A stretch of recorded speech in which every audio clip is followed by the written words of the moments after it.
look at that. There's some people. Hello. The lighting looks weird. Why does the lighting look so weird?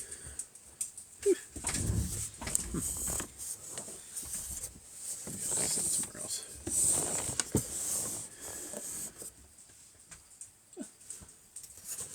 What is that? Well, hello.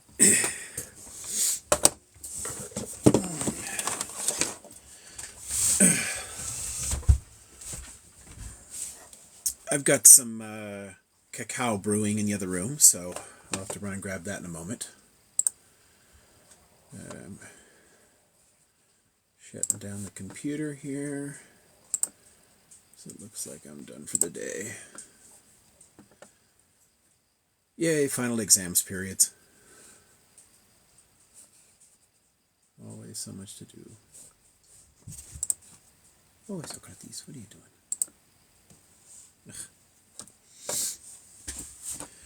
Alright.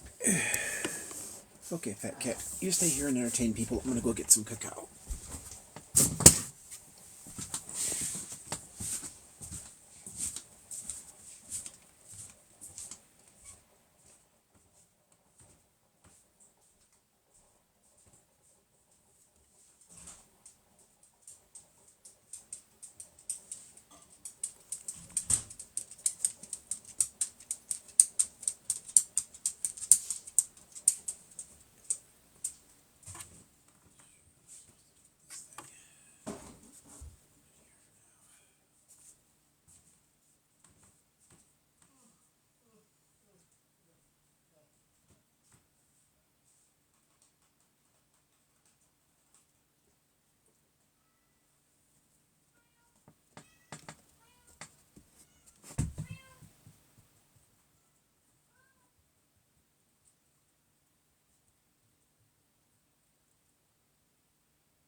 Oh.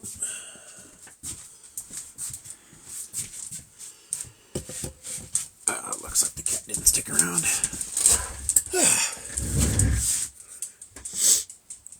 Well, hello.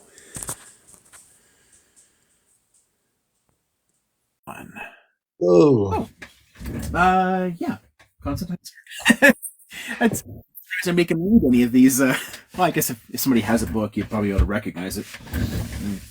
It's funny. I feel like I'm always one of the first ones, but I'm always just scrolling. Oh, look at all these exam sheets on the floor for the cat to shred. Let's put those somewhere else. Okay. Some little glares on there. Yeah, it's a fine book. I've got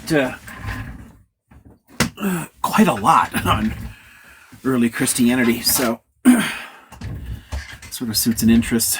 I'm really fascinated with the way religions develop, so yep. Oh gosh, there's actually so many on here on the church's relation with the Jews too. If that's an interest, if you liked Constantine's Sword, then Roman Jerusalem by Goodman is pretty good. And then there's, oh gosh, Faith and Fratricide is pretty good. In the Shadow of the Temple is good. Christian anti-Semitism is a pretty savage take on it's an Anglican priest writing Because he was sort of like shocked as he started going through this stuff and like, wow, we've been terrible to Jewish people. So anyway, yeah, there's quite a few on that topic. Christianity and Judaism have not gotten along well. Let's see. Hey, lots of good evenings to everybody. Looks like that's it. Lots of good evenings. Hey, someone says, I love when you do these. Thanks for your insight. Oh, well, my pleasure. Sort of a relaxing way to end the day. I spent a whole lot of time grading papers and then took a break in between while there was a break in the rain for a while because it rained earlier today and it's supposed to start again later tonight. But I went outside and moved in a whole bunch of firewood out of it so it can dry and put together a new little shed for it. So, yay! If we actually get some snow, I'll be able to have a fire again. I like running the fireplace when there's snow. There's just something about when the snow is falling and you got wood burning in there and you just like get back on the sofa with the roaring fire. There's just something about that really kind of makes my day. Is paper grading almost done? Marilyn asks. Sadly, no. 3 classes are done, but I had 8 this term, so I've got 5 to go. But I've got a few errands tomorrow, so I'll do a little bit of grading in the morning, but mostly errands, and then my next, I guess, 2 or 3 days are going to be wall-to-wall grading. But that'll be nice. Then I get a slight break from that. I get to set up my interterm class and work on a book chapter that's due. I have a chapter that's supposed to go in an edited volume next year that I've really been kind of iffy on. Like, do I really want to? At one point, I was just like, I don't even want to do this project. I tried dropping out of it, and they just like begged me, "Oh, please stay, and do your chapter for this." I'm like, oh, I just can't really get. I can't really get excited about doing it, but I got to do it. So, sometime in the next 5 or 6 weeks, I'll finish that chapter up in January. Someone asked about the fence. Yes, the fence is done. I'm so happy about that. The fence is completely finished. All that's left is the gate. The gate is hung, but I need to when I had somebody holding up one of them holding them up while I can put in the hinges, and we ended up off by about half an inch on one of them. So one gate is slightly lower than the other. So I need to add like a little I need to add like a little piece of wood to the gates themselves so I can actually put the hardware on to lock it because it no longer lines up perfectly. But oh well, I don't care if it's off by half an inch. I mean, there's a lot of that fence that's just slightly off because generally speaking, I'm not the best builder in the world. I'm just able to do stuff. I've got the tools, I've got some experience, I can do stuff, but I don't do this professionally, so it's not perfect. But it's pretty darn good. I'm pretty happy with it. But yeah, I've got to add a little shim on there, and then I can put the hardware on the gate, and everything is closed off, which super happy about. It's supposed to be raining and or snowing the next few days, so I've got to see how that's going to work. But it should be dry again by the weekend, and on the weekend, then I'll just put the gate hardware on there. So, okay. Nothing like a little cacao in the evening. I've been blending it with my little bit of coffee, so I do like 3/4 cacao, 1/4 coffee. My coffee is usually decaf or half calf anyway, so it's like got a tiny bit of caffeine in there, but it's mostly cacao and decaf coffee. Let's see. No one just wanted to pop up here. Oh, there's one little question. Neat. Okay, so how did Zoroastrianism impact Judaism? Gosh, that is a pardon me. That is a fascinatingly big question, and it's one that's very, very difficult to answer definitively. But there's a lot of places where we can see significant overlaps, and there's a lot of places where the time overlaps with them. So I'll cover like the physical interaction first, just to make so it makes sense, like why the hell would Judaism and Zoroastrianism have anything to do with each other? And then a little bit of where I see clear influence. So first off, in the Chaldeans, sometimes called the Neo-Babylonian Empire, had defeated Judah, the southern kingdom in the hill country, the one centered around Jerusalem. And when they did that, they dragged a whole bunch of the elites into exile in someone doesn't know what Zoroastrianism. I'll give like a little tiny primer on it. That, I mean, I could ramble forever, but I'll give like a little piece on that. So they dragged the elites into exile in Babylon. So this is the Babylonian captivity. The Bible describes it as like they took everybody.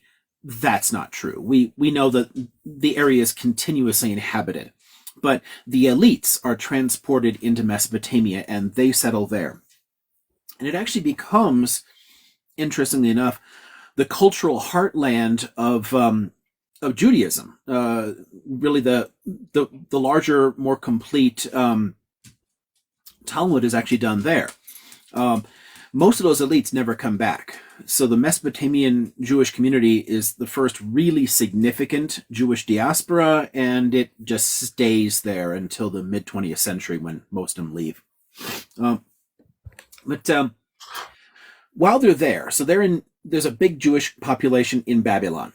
And then Cyrus the Great, Cyrus the Second, the first Achaemenid Persian emperor. I know that get confuses students too. So Cyrus the Second, he's the second Cyrus as a king of Pars, a little kingdom in the south that's part of the Median Empire. But then he overthrows the Medes and seizes control of their territory and creates a much, much larger empire. So that's the beginning of the Achaemenid Persian Empire. And he's Cyrus the Great for creating that. When he gets in there, and he has a really, really interesting spin on how religions should work. He is Zoroastrian, and I'll come back to that in just a moment. But he doesn't think that the religion should be spread to other people. And this is actually a quirk that Zoroastrianism maintains to the present. It's essentially an ethno-religion, kind of like Judaism in that way. Although it's even harder to become Zoroastrian. A lot of Zoroastrian priests think it's impossible to convert at all. So it's essentially a Persian ethno-religion, which is why it's declined so much. And what he does is he talks to different subject peoples and he puts it in their cultural language. So he makes a pitch to the Babylonian people. He says, your king Nabonidus, he's a real douchebag, and he's like super into this like moon goddess, and he's like totally neglecting your chief god Marduk, and he's not, honoring Marduk. So Marduk called out to me, Cyrus, come and like liberate my people and rebuild my temple and honor me, and I'm here and I'm going to do that. So he basically pitches his conquest of Babylon as a liberation, and in their cultural language. And he's true to his word. He rebuilds a temple to Marduk and blah, blah, blah. And some people are relatively happy in that. Babylon becomes one of the capitals of the Persian Empire because the court moves seasonally. So people are happy there. While he's there, he makes exactly the same pitch to Jews. And this is actually present in the Bible. You can read this in what we call Second Isaiah, or Isaiah. The book of Isaiah is actually, it's one book in the Bible, but scholars understand it as actually three different periods, three different authors. So a very old part at the beginning, and then two parts that were added later, and they used the same name to give it a kind of like significance and make it look like they knew in advance about these things. This is a common practice in the ancient world, to do like this whole pseudepigrapha, writing under a particular name. So in Second Isaiah, in the second part of this book, there's this whole long passage about how Cyrus is a Messiah of God. He's literally called a Messiah. This gets into a really interesting question because the Jewish understanding of Messiah is completely different from the Christian one. There's a whole bunch of people in the Bible that are called Messiahs, including, the Persian emperor. And he's a Messiah because God called on him to fix things. It's the whole just like Marduk cried out to Cyrus, "Oh, liberate us from our terrible rulers." The Hebrew God, So Yahweh called out to Cyrus, liberate my people from their exile so that they can go home and rebuild their temple. And Cyrus makes the same kind of offer. He sets it up such that Judah will be a satrapy, will be a province of the Persian Empire, so not independent, but a distinct province of the Persian Empire, and he will pay for the reconstruction of the temple. This is one of those little acknowledged quirks, is that the second temple built in Jerusalem is actually built with Persian money. The Persian emperor provides the cash for it. It actually takes quite a while to build big temples like that, and there's under Darius, that the second, the third, I guess. So Cyrus, Cambyses, and then Darius. Darius the first.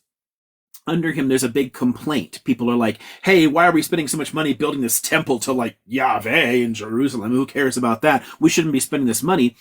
And and the answer from Darius is, no, Cyrus said that they deserve this temple and we're going to pay for it. So it took a few generations of Persian contribution to build the second temple. So that's a neat little quirk there. That's one of the connections you can make. And in terms of a practical overlap, you've got two key things here. One is a significant number of those Jewish elites stay in Babylon. Most of them do. They stay there, which means they and their writings and their thinking about Judaism are going to be under consistent Persian cultural influence for 3 centuries, because they live in the heartland of the Persian Empire. One of the capitals is, again, in Babylon, and the court moves through it, and there's a significant cultural connection there. And the people who go back to rebuild the temple and run the satrapy, the actual satraps, they're people that are coming out of the Persian court. So like Nehemiah, I think, was a cupbearer, to Artaxerxes, like a very trusted position in any imperial court, the guy who gets to break the seal and pour wine. So Jews could rise to high positions within the Persian Empire. So, and for satraps, you always pick a trusted person, somebody that is going to be able to do a good job and not betray you. So there's a very close connection politically between the satrapy of Judah and the Persian Empire as a whole. Its rulers are connected to the Persian court. So there's continuous interaction for centuries in this. Okay, so that's part of like the physical relationship between them. To get the question, there was one person who said they wanted to know something about what Zoroastrianism is, and then what are the specific overlaps between that and Judaism. So I'll point to those quickly. Sorry if this is a long-ass ramble and no one's really interested in ancient religions, but hey, I think it's kind of cool, so that's just me. And someone asked, so there you go. So Zoroastrianism is a very old religion. A lot of texts still get it wrong and put it back in the 7th century BCE, and that's based on older understandings. We now know a lot more about the language of the earliest Zoroastrian texts, like the 17 Gathas of Zarathustra. Zarathustra is Zoroaster. Zoroaster is the Greek form of his name. So the really big-ass mouthful of a name we have to use in English for the religion, Zoroastrianism, is named for the prophet, but using a Greek form of his name. I like to think of it as Mazda Yasna, like the Mazda worship, because it's Mazdaism. I mean, if we really were going to talk about the religion sensibly, we should call it Mazdaism in English. In the same way that people used to call Islam Mohammedanism after the prophet, thinking that they worship the prophet. Well, that's a mistake. It's kind of a mistake to call Zoroastrianism that, because it sort of suggests that you're worshiping Zarathustra, but whatever.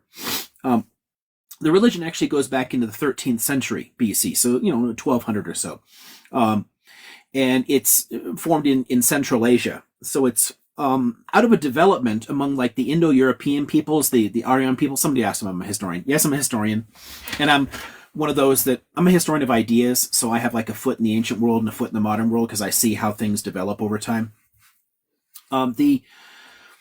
What you've got with the Indo-Europeans or the Aryan peoples, they're migrating in different directions out of the grasslands, out of the steppe lands of Central Asia and Eastern Europe. And some of them are settled in Europe, some head south, and the ones that head south, they split. And part of them will end up in India, and part of them will end up in the Iranian plateau. The ones who end up in Iran are the ones who become Zoroastrians. And we think that there's actually a religious split in Central Asia itself between the populations, because some of them are they're pastoral nomads, and pastoral nomads tend to be pretty violent. They raid people, they steal stuff because they don't farm. And there's an argument here that if you're following Indra and everyone's fighting and the gods are telling us to fight all the time, maybe they're fighting themselves and it's a civil war, and that's kind of fucked up, and maybe we want to like go a different direction. So Zarathustra, unusually for a major prophet, is actually originally a priest in the original Aryan faith. And he has a spiritual awakening one day along the side of a river. He sees, this radiant Vohumanu, he interacts with like these angelic beings. And he introduces a reform, a new version of the Aryan faith. It keeps some of the like linearity of the Aryan faith, and that'll be important. I'll come back to that in a moment. The sense it's not a cyclical faith, which is very unusual in the world. It doesn't really follow seasons, but it thinks that there's a beginning and an end to life. And in Zoroastrianism, that'll be extended to like their entire cosmology. But Zoroastrianism, in a nutshell, belongs with the three Abrahamic faiths. We really should think of them as four linked religions, because the Zoroastrians actually influence all three of the Abrahamic faiths, and at different times. Some of it comes through because they influence the Jews, so some of that comes into Christianity and Islam that way, but it actually has direct interaction with both of those other religions, and there are elements of it that you can see in all of them. But we can't call it Abrahamic because there's no Abraham, but the four of them belong together. And Zoroastrianism is the oldest of the four. It's not strictly monotheistic, which helps it to escape the philosophical problem of evil. Why is there fucked up stuff in the world if God is good? Because there's only one God. God created evil. What it has is two gods. So you have Mazda, Lord Mazda, and yes, the car company is named after this god, which I think is hilarious. So Lord Mazda, or Ahura Mazda, is the good god. And then a very common term for the evil one is Ahriman, although it's more like a Middle Persian term, but still, it kind of works there. So Ormazd and Ahriman, right? Ormazd is the Middle Persian form of like Ahura Mazda. So you've got these two gods, a good one and a bad one, and they create the world, right? And the way this works is like Lord Mazda creates the cosmic egg of the universe, but Ahriman pokes a hole in it and dumps some evil in there, and that's a way of kind of like explaining where the bad shit comes from. There's a bad god. And the way Zoroastrianism understands time, the sort of linear flow of time, is that there's a beginning with the cosmic egg and the creation of things, and there's a fight between the good side and the bad side all through history, right? So you can serve Asha, like truth and order and justice, right? Or you can serve Druj, the great cosmic lie, like, evil, which obviously you're not supposed to do. But they're fighting throughout time. And the important thing about that is it creates a sort of linear flow through time from a beginning to a definitive end. And in that end, so there's this eschatological view that takes us to an end, and then there will be, boom, a great battle, and Lord Mazda will win, and then the world will be remade as a paradise. So it's an apocalyptic eschatological religion. And as far as we know, it's the first one like it in the world. Because Judaism and Christianity and Islam are all three apocalyptic eschatological religions, but most religions in the ancient world are not. This one is. And it's that way from the very beginning. We can see a lot of this in the 17 Gathas that Zarathustra wrote himself, the oldest texts, the ones written in the Avestan language, which is actually very, very closely related to Sanskrit. It's because, again, the populations are still splitting. So it's in those very early texts, you already have this sense of heading toward an apocalypse. Now, some of the places where you're going to see overlap in ideas, you've already got one, this linear flow through time and an end when things get remade. And with Judaism, it's much clearer in that sense because Judaism doesn't have a heaven concept the way Christianity and Islam does. For Judaism, this world gets remade. And that's the same with Zoroastrians. For Zoroastrians, at the end of time, the mountains will melt, and there'll be a river of molten iron, and all the dead will rise from their graves, and new flesh will be on their bones, and all the living and the dead will walk through the river.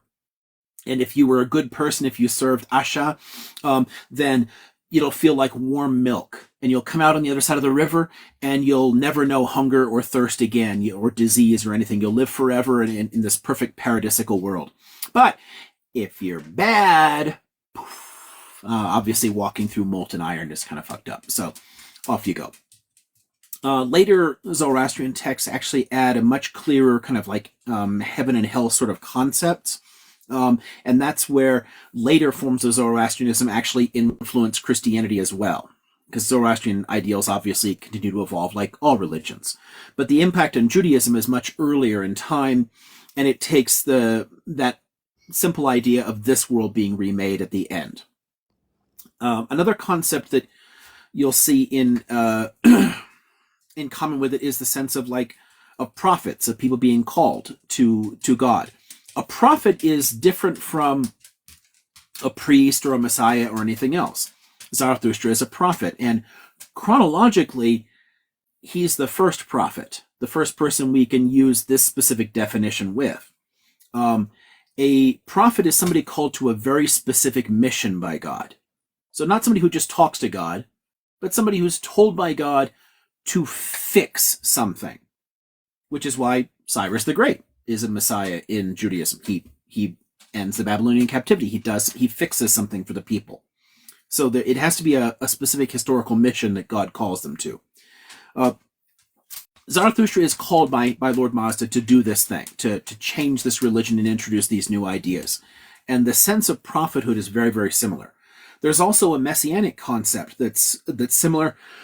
You can see some overlap with Judaism, even more so with Christianity later, and that's for the Iranian faith. It's the Saoshyant is what they would call it, but Saoshyant is like a messiah. It's somebody kind of called to another particular destiny. It's a different type of not just a reform messenger, but somebody who really has to do something important. So again, Cyrus is a messiah. So the Saoshyant concept and the prophet concept, all these things kind of like overlap a bit with it. And then that's, again, sense of linear time, the end of the world, and the remaking of it there. And realistically, Judaism, before the interaction with the Persians, it's essentially impossible to understand it in monotheistic terms. The texts themselves, if you read the texts in their own language, it's very clearly a polytheistic world. At best, you're dealing with like a henotheistic faith, where they've decided we can't shop around anymore. Even if things go bad, we're going to worship this one God. This God is the one that's our God. Think about the way the whole Ten Commandments work, right? So the first commandment is, I am the Lord your God. And the second one is, you shall have no other gods before me. It doesn't say there are no other gods. It says no other God comes before me. And that's kind of like the focus of it. And you can see both in the earlier worship of El and then in the Yahweh cult that later blends together a sense that this is the chief God. And over time, the others take less and less significance and slowly fade away. And it becomes more of a henotheistic faith. Other people have lots of gods. There are other gods out there, but we only have one and we can only worship this one, where ancient religion is generally transactional. I sacrifice to a god to get something. If that god doesn't get it, I can switch to another god. It's not a conversion experience. It's no big deal because it's all ritual based. It's not like a complex theology. So Judaism is contributing to what will eventually become our modern understanding of religion. Same with Zoroastrianism, as they're building a more complex theology and cosmology. Still nothing like what you later get with Christianity. Like, Jewish theology is pretty thin overall, but it's there. It's heading in that direction. It's heading out of this. You can still see elements in the scriptures of its original ritualistic based henotheistic ancient world kind of format, but it starts to evolve toward a monotheism and will eventually get there. But the first statements in the Bible that are monotheistic, you can only see them in the exilic period. So in Babylon. So think about, like, again, the second part of the book of Isaiah. That has a monotheistic statement. There are a number of statements in the prophets part of the the Hebrew Bible, that are monotheistic. But the earlier sections, the Torah and the Deuteronomistic history that follows it, all those books, that's not for a monotheistic faith. It becomes one later, and since Zoroastrianism is, while technically dualistic, it's effectively monotheistic because you only worship Lord Mazda. And everything else is kind of like emanations or angels, something like that. They're not really gods. There's just Lord Mazda, and then there's the bad guy you're not supposed to interact with. So them worshiping only one god kind of makes sense. Yeah, most high god. Yeah. So, but that doesn't say there's only one god. And, oh, Elohim is a neat one. I'm starting to see a few things in the chat. I looked down. Elohim is translated now, and we'll read it as God, but it's not actually what it means. It means El and his council. It's kind of like the Olympians in Greek terms. It's like the chief gods. So Elohim would be El and Baal and Yahweh and Asherah and other significant, Canaanite gods. The I am is a Hebrew masculine plural, but it comes to just mean God, and we think of it as an exception in the language because the religion itself changes over time. But there's tons of interesting textual evidence in the text that shows that evolution over time. Now, the interaction with Zoroastrianism is fundamental here because the Zoroastrians, again, have a much stricter kind of monotheistic approach. We only worship Lord Mazda. And in exile, the Hebrews are trying to figure out how can we get home. They had spent a bunch of time in the period just before the Chaldeans, where they had built up the big old temple and started formalizing, like, we can only worship God here. They started attacking other El cults and smashing their altars. So there's like stories of like Josiah smashing the altars at Beth Shean, saying, you can only worship God at Jerusalem. Here is where we can sacrifice. So they centralize everything there, and then the Chaldeans destroy it completely. So in exile, there's a kind of like crisis of identity for Judaism. Like, what are we? We don't have a temple. We don't have a monarchy. Our books say we need a temple and a monarchy. So they needed a new way to think about it. So this much more universalistic understanding of God that isn't specific and localized and tied to that location, it helps. So interacting with a religion that's disconnected from a physical location and makes a claim about the universe. Because Zoroastrianism doesn't say, y'all got to join my religion, but it does make universalistic truth claims. And in the ancient world, that's very uncommon. Ancient religions tend to say, well, this is our understanding. These are our gods. These are our myths. You have your own, and that's fine. But the Zoroastrian one is saying, ours are true, and everyone else's are fake. And that's an idea that Judaism will adopt, right? And then they start seeing it like, well, we can get back and with God if we acknowledge his supremacy over the world, if we acknowledge him as the one true and only God, then we'll be forgiven and we can rebuild. And it starts heading in this very distinctly monotheistic direction. So the way you can most see that influence is first off understanding what are the places they have in common, and that Zoroastrianism has these things first. And then there's 3 centuries of direct cultural contact where the elites among Judaism are literally part of the Persian Empire. And the rulers back in Jerusalem are servants of the Persian Empire. And the Persians are literally building paying for the temple. So it's like it ties them together physically in a way. So as they're constantly interacting, it would make sense that they'd kind of rub off on each other a little bit. And the story kind of like continues because obviously Zoroastrianism interacts with Christianity and Islam later. There's all kinds of really interesting connections there.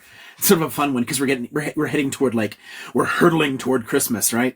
Y'all have heard of like the 3 wise men, right? Or the 3 kings. We 3 kings of Orient are all that kind of crap, right? They're not kings and they're not wise men. If you read the New Testament in Koine Greek, they're magoi. They're 3 Zoroastrian priests. They're Median priests. Anybody reading it at the time would have known This means three Median priests, three Zoroastrian priests are coming to acknowledge Jesus as Saoshyant. Because again, their Messiah concepts are kind of overlap. So there's fascinating connections made among all these faiths, and it's really sad that we eventually kind of forgot and wrote out the Zoroastrian impact because the religion just declined. Its numbers kept falling and falling and falling, so it sort of fades away. Similarly to the Samaritan story is fascinating, but it fades away too. It slowly becomes less and less because the populations go down. So over time, you just kind of like forget about the interaction among some of these major religions. So anyway, that's the. Oh, that was a long ass ramble, but that's about as short as I can make the basic connection between them. I saw a reference to fire earlier. Zoroastrians don't worship fire, but fire is a symbol for them. And when you create a Zoroastrian temple, there's a very precise ritual for lighting the fire. And if that fire ever goes out, you have to abandon that temple and build a new one, start all over again. So that the fire is kept burning all the time. It's like a sacred symbol for Ahura Mazda. It's not the god, but it's a symbol. It's a focus of worship. It draws your attention in. And there's something similar there because we know the temple in Jerusalem also had a fire. So there's another interesting influence, right? There's an interesting connection. So there was a fire burning in the temple all the time.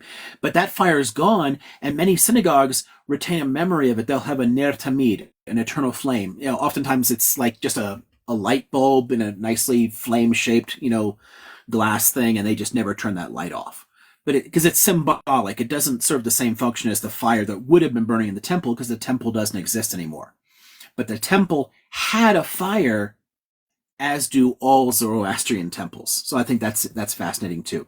The fire itself isn't God in either religion, but it's an important symbol. Akhenaten, yeah, that's an interesting one. There's a whole fascinating. There's a number of interesting possibilities about the Moshe figure, Moses figure, right? So what function does Moses serve in the creation of Judaism?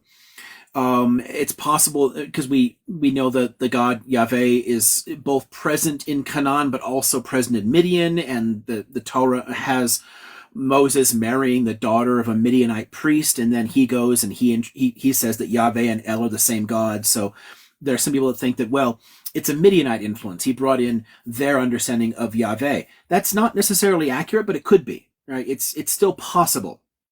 But Yahweh as a god was already known in Canaan, and at some point, Yahweh and El become the same god. Right? They blend together around the time of Moses, and textually, and it's hard to say why.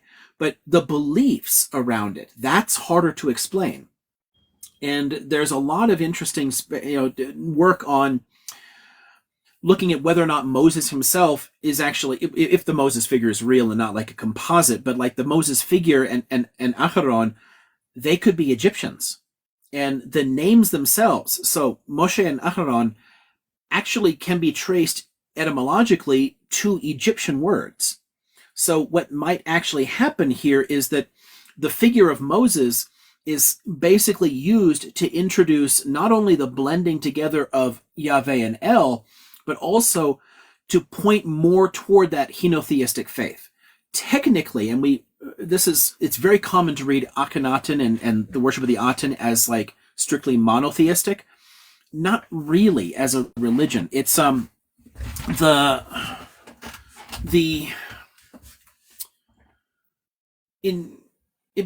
practice, it's kind of like you're focusing on only one God, but of course that's true for Zoroastrianism too. It's not really an argument that there are no other gods. It's an argument that all the other temples have to be shut down. We can't worship those other gods. We're only supposed to worship the Aten. The Aten does everything. And what's fascinating about the Aten is that Akhenaten gives him all the major attributes that you'd have from other gods. So like, war god, fertility god, all these things. So you don't need the other gods. But it's not, strictly speaking, arguing that this one God created everything and all the other gods are fake. It's just saying we have one God, this God does everything, we should worship only this one God. And that's probably closer to the spirit that you'd have in the kind of henotheistic blend that you can get by merging El. So El is the original high god of the Canaanite pantheon, so kind of a sky god, a chief god in the pantheon. But Yahweh is like a war god. He's a god of history, an ass kicker. El doesn't interact much in the world. Yahweh would. So blending them together gives you a much more significant, potent figure that can cover more features in the same way that the Aten can. So it's possible that there is also an influence in the direction toward henotheism that comes from the Egyptians. And there's one other significant feature that Judaism has, and so does the Egyptians. Of course, Zoroastrians do as well. So where it actually comes from, it's hard to say, but Judaism is what we call an ethical religion. And ethical religions are religions that that have rules to follow. Like you just, we all do one thing. Like that God says. Like God says, like do this, don't do that, don't do that. There's rules, and if you follow those rules, there's a reward for it. In most of the ancient world, nobody really gives a shit what you do. Like the gods don't care. The gods aren't asking you to do something. Like Enlil isn't saying, "I want you to be moral." It's not their job. They don't care about that. Ancient gods are generally forces of nature. They represent, the great unknowns in nature, and you're trying to like palliate them somehow. But gods that actually care about what you're doing and will give you some kind of reward when you die, that's not a common idea in the ancient world. The Egyptians have that. The Egyptians, because the life is so good in the Nile Valley, it's so easy for them, they develop a sense that there's a kind of underworld and a kind of reward in the underworld for us if we follow the gods' rules. And Judaism does have that feature as well. So there's an interesting link there. It's harder to make a really firm case for an Egyptian influence on Judaism, but it's definitely possible. And I tend to lean a little bit in that direction, but I'm always on the fence in a lot of these things. So, anyway, I've been rambling for a while here.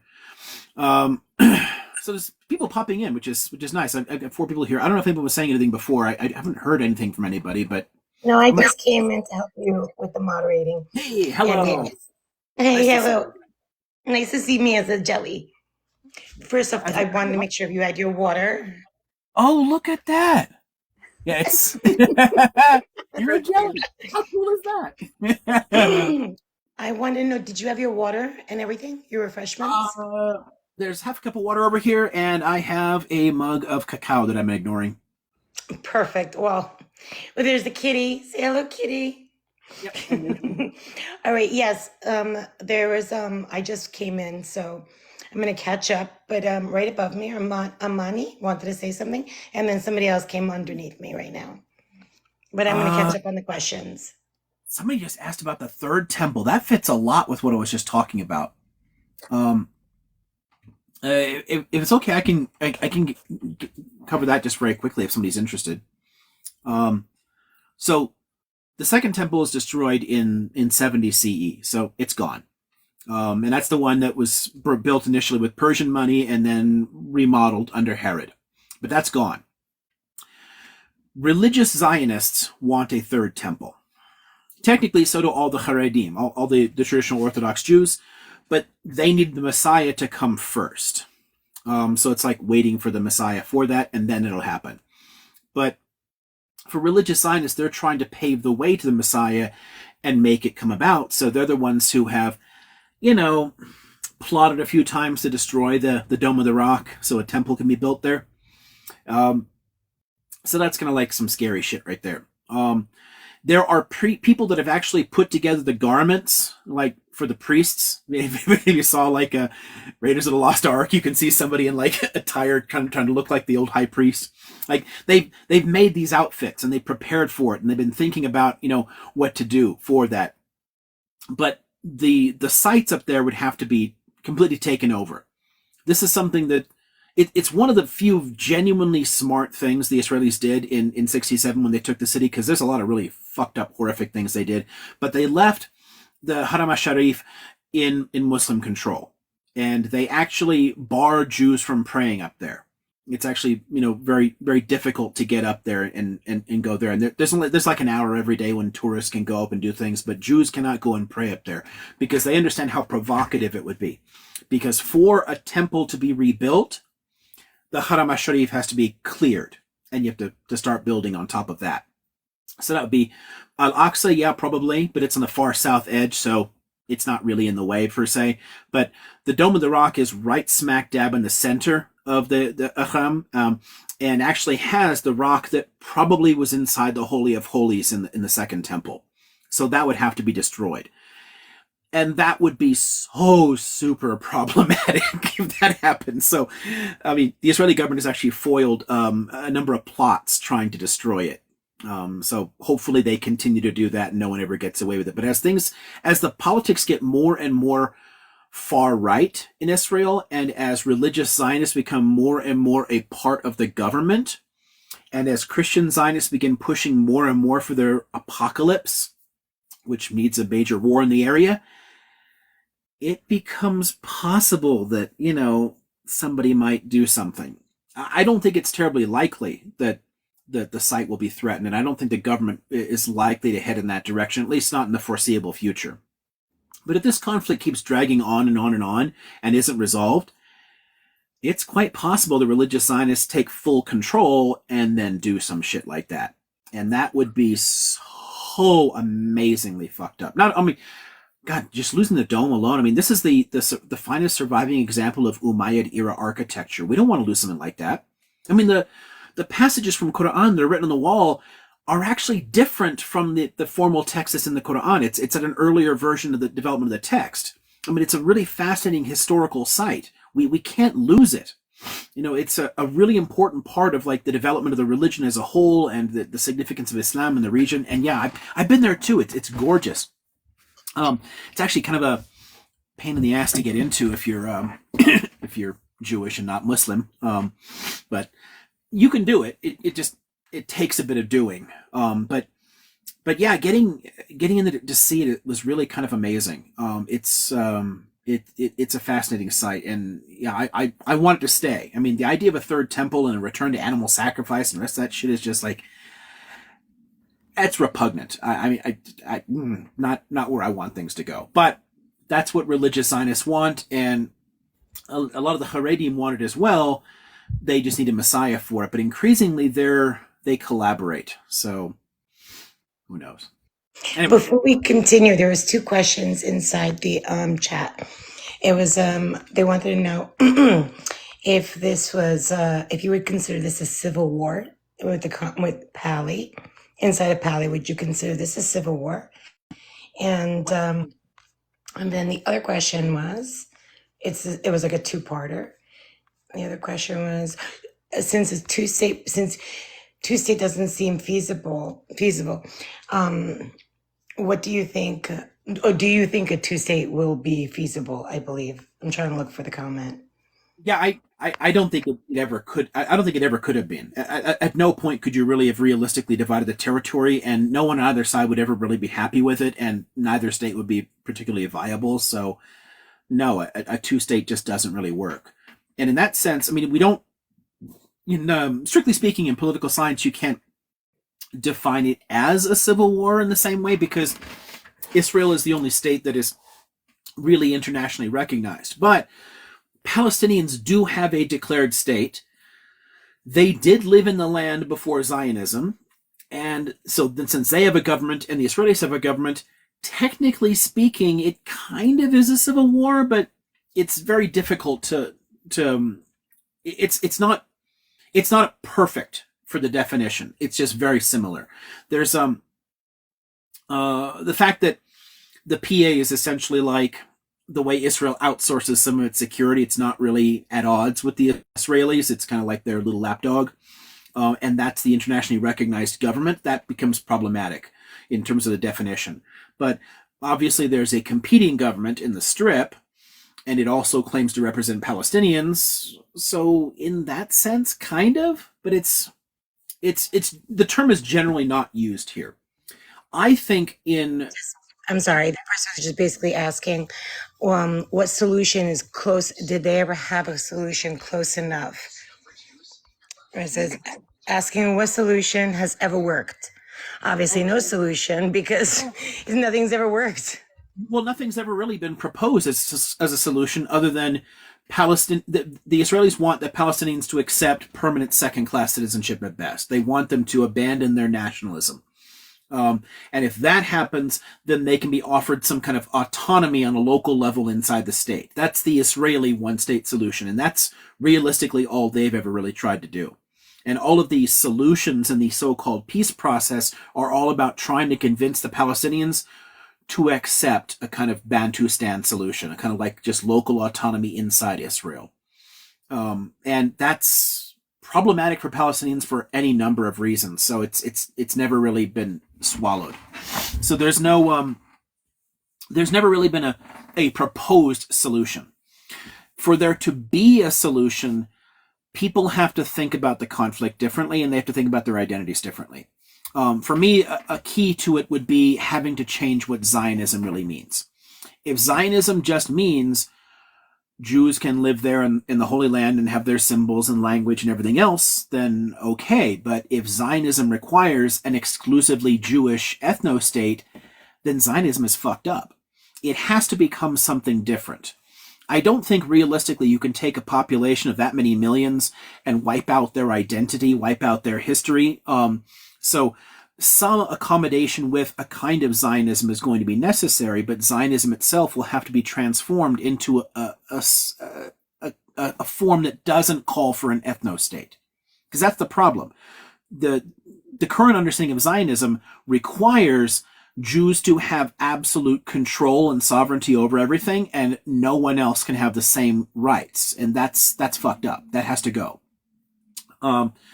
So if you can reform Zionism to get rid of that ethnocratic bullshit, and then propose a true kind of like either a single state solution that's constitutional and has like two names and flags and everything else, or a binational entity that has like paired governments working together and like sharing the territory in some kind of like parallel state format. There's different ways of doing this.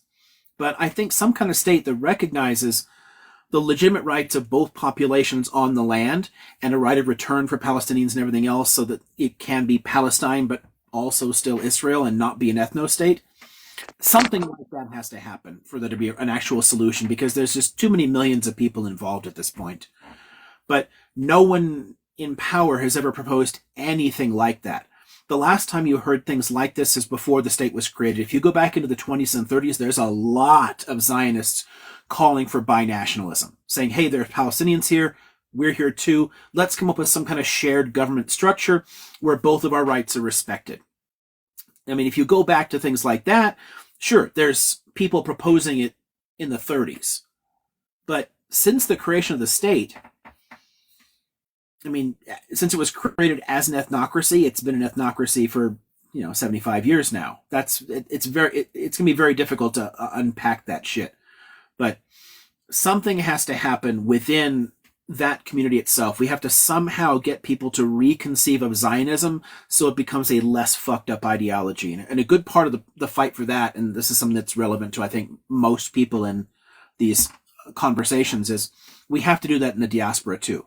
Because huge numbers of people who call themselves Zionists have no idea that Israel's an ethnocracy. They know nothing about how bad it is. They believe all the bullshit propaganda about, oh yeah, we treat all the minorities fine, they all have perfect rights, and everything is hunky-dory here. No. We have to help American Jews and Christians and Europeans and everybody else understand that Israel's an apartheid state. And that has to change. So I think the first place to start changing what Zionism means is in the diaspora. If you get self-professed Zionists in the diaspora to understand Zionism as only meaning Jews can live there, but they have to live there in equal rights with Palestinians, then we can start to put pressure on the Israeli population. But with the current dynamic, the way things have been set up, I no longer think that you can put significant pressure on the Israeli population without that change in the diaspora first. So I think it has to start with us. If I may, I had it's a bit of a left field question, but I was just really curious um, about the uh, arrival of the Maori in New Zealand and how Maori culture grew and why it's so like intertwined with the like of course the Europeans that came later and how it initially and later differed from other I think Melanesian cultures. Um, I don't know if it's technically Melanesian. yeah, yeah, the Polynesian cultures and whatnot. Yeah, I'm not. I can scratch the surface in that in like world history survey classes, but I'm not an expert on that. I have friends who are, but it's not really me. I know that I know approximately when the settlement happened, and because there's boats scattering all over. These Polynesian longboats heading out there, and like those cool little outrigger canoes, um, and carrying goods with them and settling all over the place. And they do reach New Zealand a while back and establish a distinct homeland there. I do think as an outsider, it's sort of fascinating that so many European derived and then later waves of migrants from other places in New Zealand have adopted elements of Maori culture as theirs, and they can do that because usually you have a much more horrifically genocidal view, and you kind of like toss all. I mean, like the Australians are not influenced by the Aboriginal population. They look down on them. They use residential schools, all kinds of horrific apartheid policies for a long time. The Maori were also treated badly, but there were a lot of them. They didn't die off, and they managed to establish a kind of an accord where they were able to give some kind of cultural influence. So in the modern period, I know a little bit about that, which I think is fascinating, but I can't really speak much to the earlier settlements and their relation because it's if I do talk about it from what I can remember, I'll probably get some things wrong because I've only touched on some of that kind of stuff in some survey classes. It's far out of my areas of expertise. Would you what do you think it is or just that made like in the just in the modern period, I guess like that kind of expansion of the culture and like the participation of like Europeans in that culture that is different. I think the isolation is important. New Zealand's in the middle of fucking nowhere. It is an extremely remote landmass from other major population centers. I mean, Australia isn't that far away, but Australia itself had a relatively small population until quite recently. It's cut off from so much of the rest of the so-called Western world and whatnot that it can kind of head off in its own way, in its own direction. I mean, once you're there, I mean, think about how isolated Americans are, right? Like Americans don't speak other languages. They don't interact with much. I know a lot of Americans that have no idea where anything else is on a map and probably couldn't point to the United States on a map. They're just completely oblivious about the world. And we actually do have a couple of neighboring countries, but New Zealand doesn't. It's an island, and it's an island in the South Pacific, right? It doesn't have a lot of like close other contacts there. So I think that isolation has allowed it to kind of like stew some of the elements together and come up with something that's more distinctly Kiwi. Their language too has evolved significantly. It has some similarities with Australian, but there's some major vowel shifts in it that really make it stand out from them, and that also comes about from the isolation. So yeah, I think it's just they're cut off. If they were more closely integrated with the rest of the British Empire in like physical sense, not politically, because politically they are, but if they were physically closer to the rest of like the Anglophone world or the British Empire and whatnot, I think it probably would have followed a course similar to like Australia or Canada with respect to the indigenous populations. But its relative physical isolation, I think, helped it to find a different way. And then, of course, the Maori population was also physically larger than a lot of other indigenous populations that they encountered.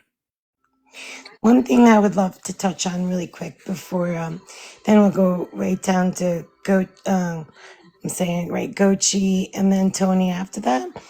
Um, with the UN meeting today, this is about Israel, the conflict. with the UN meeting today and everything that's going on with with BP because of the Yemens and everything, do you really? I think that there will possibly be a ceasefire tomorrow. I think they might call for it with the Um, fact that BP is involved. well, I mean, just because of the impact on of the Houthis, yeah, Yes. it's sort of remarkable that no other country was going to care about this sort of thing, but the sort of almost country, because the Houthis is, control a significant part of Yemen. They're the only government that actually sided with the Palestinians. So kudos to them for that. Um, but yeah, actually turning to something that they could do instead of I mean, they obviously have no ability to strike at Israel, but they certainly can affect international shipping and have. But at the same time, though, not only do you have that 10 country military force in the area, but there's a number of other countries that haven't announced yet that want to join in.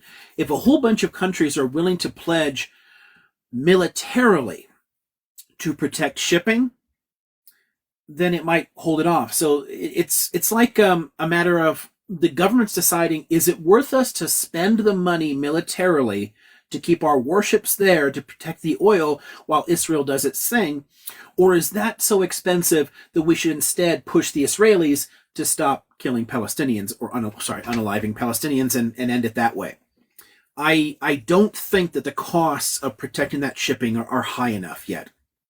And if oil companies can simply transport things in different directions and avoid the Red Sea entirely, because they can do that. I mean, a lot of tankers anyway are too big to traverse the Suez Canal. They oftentimes do take the long route anyway because super tankers are way too fucking big for that canal. Mhm. So it doesn't affect a lot of oil. It's had a very small effect on oil prices. And a small effect, I don't think is enough. It would have to be a lot more significant. So I'm skeptical that it actually will turn in that direction, but it's at least possible. So it's sort of fascinating. It Oh, just yeah, yeah, the it's new just a little canal fascinating when the whole that with the whole was fact that abandoned the 2 days Yemens. ago. What was that? I was it's just like it's fascinating that the Houthis have put like it's just fascinating in my own mind. Like wow, like, It is, and they've actually had an impact on it, yeah, But so far, their impact on shipping is is um is no more significant than the Somali pirates were. and true, and, and that didn't change anything either. I mean, you're going to affect a few ships here and there. You're going to slow a few things down. You're going to add a buck to the price of a, crude oil somewhere, but it's not going to make a huge dent in it. The true, simple fact that most oil doesn't pass through the canal anyway, it's mostly smaller. It's smaller things going for shorter distances. I mean, tons of these huge ass super tankers, they always passed around the Cape anyway. And there are a whole bunch of, I mean, there's a bunch of U.S. warships in the area, and so far, 9 publicly declared countries that I've seen that are also going to send military vessels into the area to protect them. And the bigger fear that I have, I mean, I'm skeptical that it would push it toward ceasefire in Palestine. The effect that I'm most concerned about or worried about with it is that if those ships engage with the Houthis directly, that creates a slippery slope where there's a military intervention, and the next thing you know, NATO forces could be fighting in Yemen. I don't want to see shit like that. I mean, that conflict has been bad enough for Yemen. I mean, that the fight with the Saudis and the Emiratis has been horrific for Yemen. The last thing they need is a bunch of Western powers bombing the fuck out of the mountains there. So I would be worried that if there's an interaction militarily in the Red Sea and the Houthis directly fight back, it creates a kind of I don't know, remember like the Gulf of Tonkin shit for Vietnam? I mean, the second part of it with the whole like torpedoes, that turns out to be fiction. There's nothing there, but there was, a short-lived interaction with some gunboats, and they used that tiny interaction as pretext for a full-on invasion of the country. It doesn't take much to spin something, bullshit ways into a direct conflict. And if that happens, if you end up with direct Western military intervention on the ground in Yemen, that could bring the Iranians in too. It could get much more fucked up. Okay, we can go to I don't know if Gachi, are you ready? Yes, thank you for letting me in. So I just want to say that I find your lives and videos very interesting, especially the one I first saw of you. It was talking about how the current situation in Palestine is a textbook case for Gen. I don't know if I can say that word, Yeah, but we're not supposed to.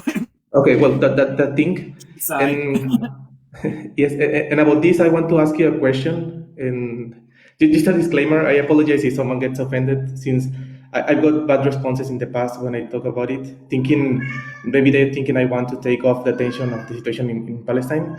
But sincerely, I'm not. I find my question related to that.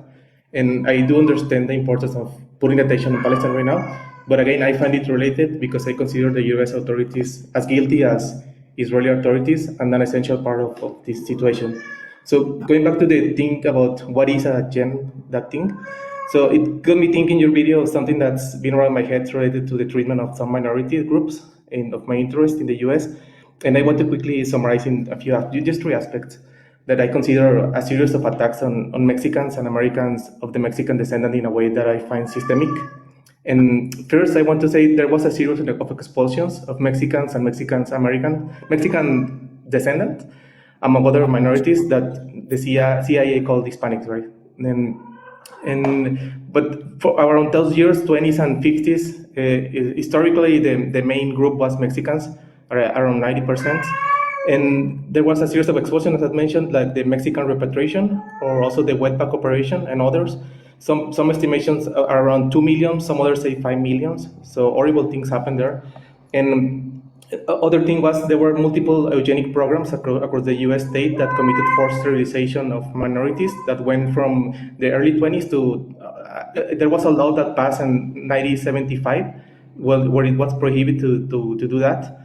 So it's very recent, in my opinion. And the figures they talk about are 70,000 affected individuals at minimum, but those are the numbers from the perpetrator state.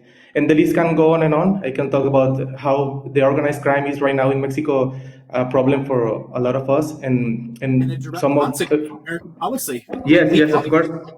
And I consider that it's also a U.S. operation, but it normally is talk about Mexicans only, but I think it's a international crime.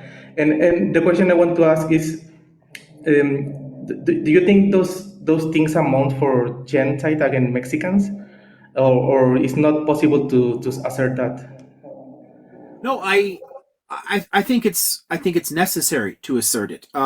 U.S. policies toward quite a few minorities in our history do rise to the definition easily. It's true for the Amerindian populations, the Native Americans. It's true for peoples of African descent. It's certainly true for Hispanics. You go back to like Eisenhower's, Operation Wetback and that kind of shit. A lot of those people were American citizens. They were brown, so they weren't desirable. And you look at the height of influence for the Klan in the teens, 20s, and 30s. And they had a significant campaign across the Southwest against Latinos and against Hispanics. And there's a conception of the U.S. as a WASP country, like it has to be a white Anglo-Saxon Protestant kind of.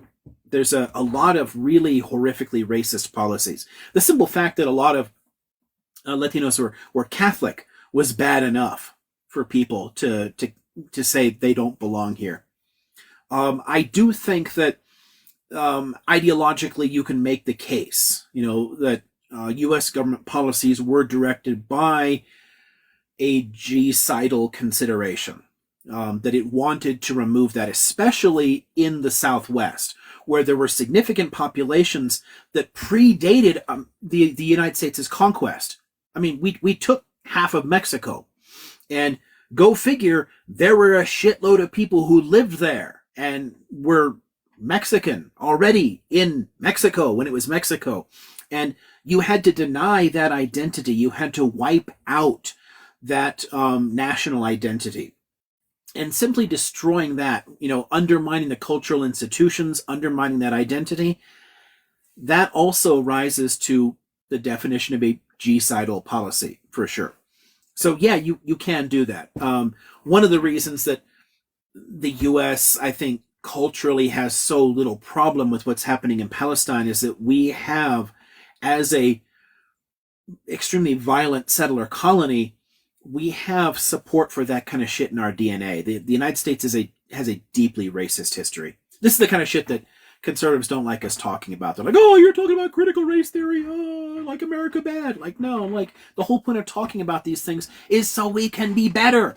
If you don't face the past and face the flawed ideas that caused all this horrific bullshit, you're just gonna keep doing it over and over again. And that self-examination is still being deferred in the US. We still don't want to deal with it. So, yeah, shortest answer I can give is yes to your question. I think that it fits that definition. And I think that the U.S. has done it to it's done it to a lot of the Pacific Islanders and territories that we've taken control over. There's a lot of horrific shit we've done in the Pacific. It's done it to Hispanics. It's done it to, again, Amerindians, all kinds of people. Yeah. Thank you. Thank you very much for the answer. I wanted to ask you because I was asking these questions to ChatGPT the other day, and it was telling me that it's not because the intention is not. And there's a topic it was repeating again and again about the intention. That if they do that, but it's not the intention, it doesn't amount for Yeah, genocide. but the intention is very much there. It's but the key here is that a lot of people think it has to be intention to unalive. And I hate that word, but we're stuck with it, because you can't say like the K words or anything else. But and that's not what genocide means. I mean, that's only one of the 5 parts of the definition. So you can never unalive anybody and still completely fit the definition of genocide. And I think a lot of discussions of this topic around the world are just avoiding the definition as it was created. Thank you, sir. I'll go so someone else can take my place. Thank you. Thank you very much. I appreciate your answer. Thank you. Tony, would you like to? You're up next. If you're available. Okay. Yeah, hello, Liam. How are you? Howdy. Pretty good. Good. Just relaxing a bit after some grading. I just wanted to say about the VP issue. I think it was because of the Prime Minister. I believe he signed a deal back with BP in May. Him or his family's business signed a big deal with BP, and I think he's calling for a ceasefire for the fact that his pocketbook is getting affected. Well, sure. And that's honestly the problem with a lot of wars in the world. There are some businesses that benefit from them, but a lot of them suffer. Yes. So oftentimes when conflicts do wind down in the world, it's Mhm. because it's costing somebody money. So that's and it's honestly one of the reasons I'm like, hey, kind of cool to who these get involved, because it gives you a way at least of costing somebody money, and that Yes. might change things. But That's I the don't think that there's enough of a put. I mean, it's a huge company, but I don't know that it's enough. But yeah, more things like that is exactly what we need, honestly. It's why I love that. I mean, I want more companies to be boycotted too. I mean, if you look at what happened to like Starbucks' share price, like the more companies that actually feel a hit there, those yes, companies may then turn to the government in Israel and say, hey, bro, you're costing us billions. yes, that's correct. And I'm noticing that it is working with the Oh, yeah. boycott. A lot of people are boycotting the Yeah. products. Yeah. We need I mean, I the more see people them. who do that, the better. Yeah, And this is a yeah, good time of year for it too. If we can hurt Disney's pocketbook this time of year, hey, right. That would be a good thing. yeah. I mean, people usually spend so much money in winter in the Western world.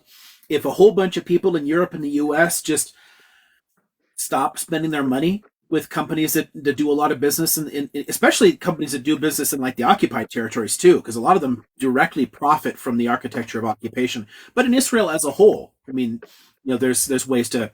I mean, any of them, honestly, are good targets for boycotts. And you can see the U.S. that our Congress is sort of freaking out and trying to ban any kind of boycott stuff anyway. But I mean, none of that shit's going to work. I mean, that's one of the few. It's one of the only genuinely good things about the U.S. Constitution is the First Amendment. I mean, Right. a lot of it is trash. I mean, a lot of it really needs to be rewritten. But the First Amendment is good. It makes it Yeah. very difficult to restrict political speech.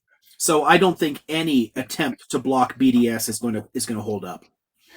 And you think they will pass that resolution, Liam, as far Which as if you say anything about boycotting or if you Oh, they'll work for the they'll state? they'll patch it, but whether it can be enforced in any way, that's a whole different question. I don't Right. think I don't think a lot of these things are enforceable.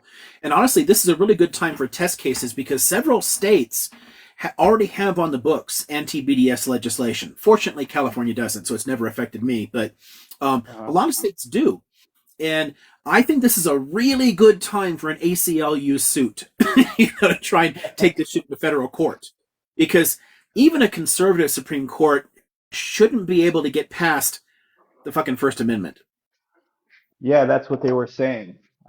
As far as it's not enforceable, even though if they passed it, like with Georgia, they're trying to pass something, I think, to that effect, and they were saying that even if it is passed, it can't be enforced. It's more of a, mirage issue as far as Yeah, just to make it look it's like it's something.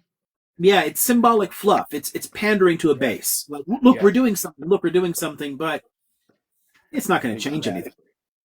But I think this Okay. is a really good time for a major concerted push to get a lot of disinvestment and then take that to court if any state attorneys general actually have the balls to sue over it.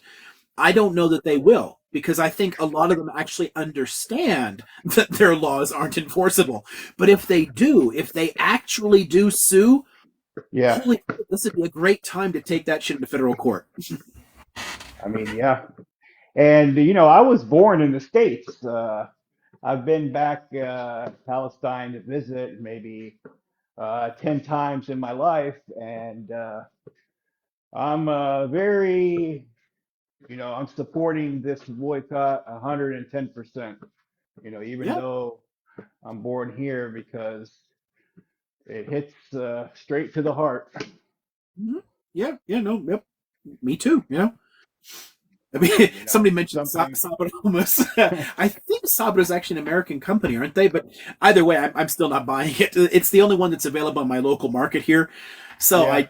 the last batch of hummus, I just made it myself, which I don't like wasting Uh, the time on it, uh, but still, it's it's an American company. I think it's yeah, I think it's from Israeli maybe owned though. or something. But yeah, it's American, but I think it does have ties there. So yeah, Yeah. I wasn't going to touch it. I don't remember if it's what the tie is, but it was enough for me to say, nah, I'm not going to buy it.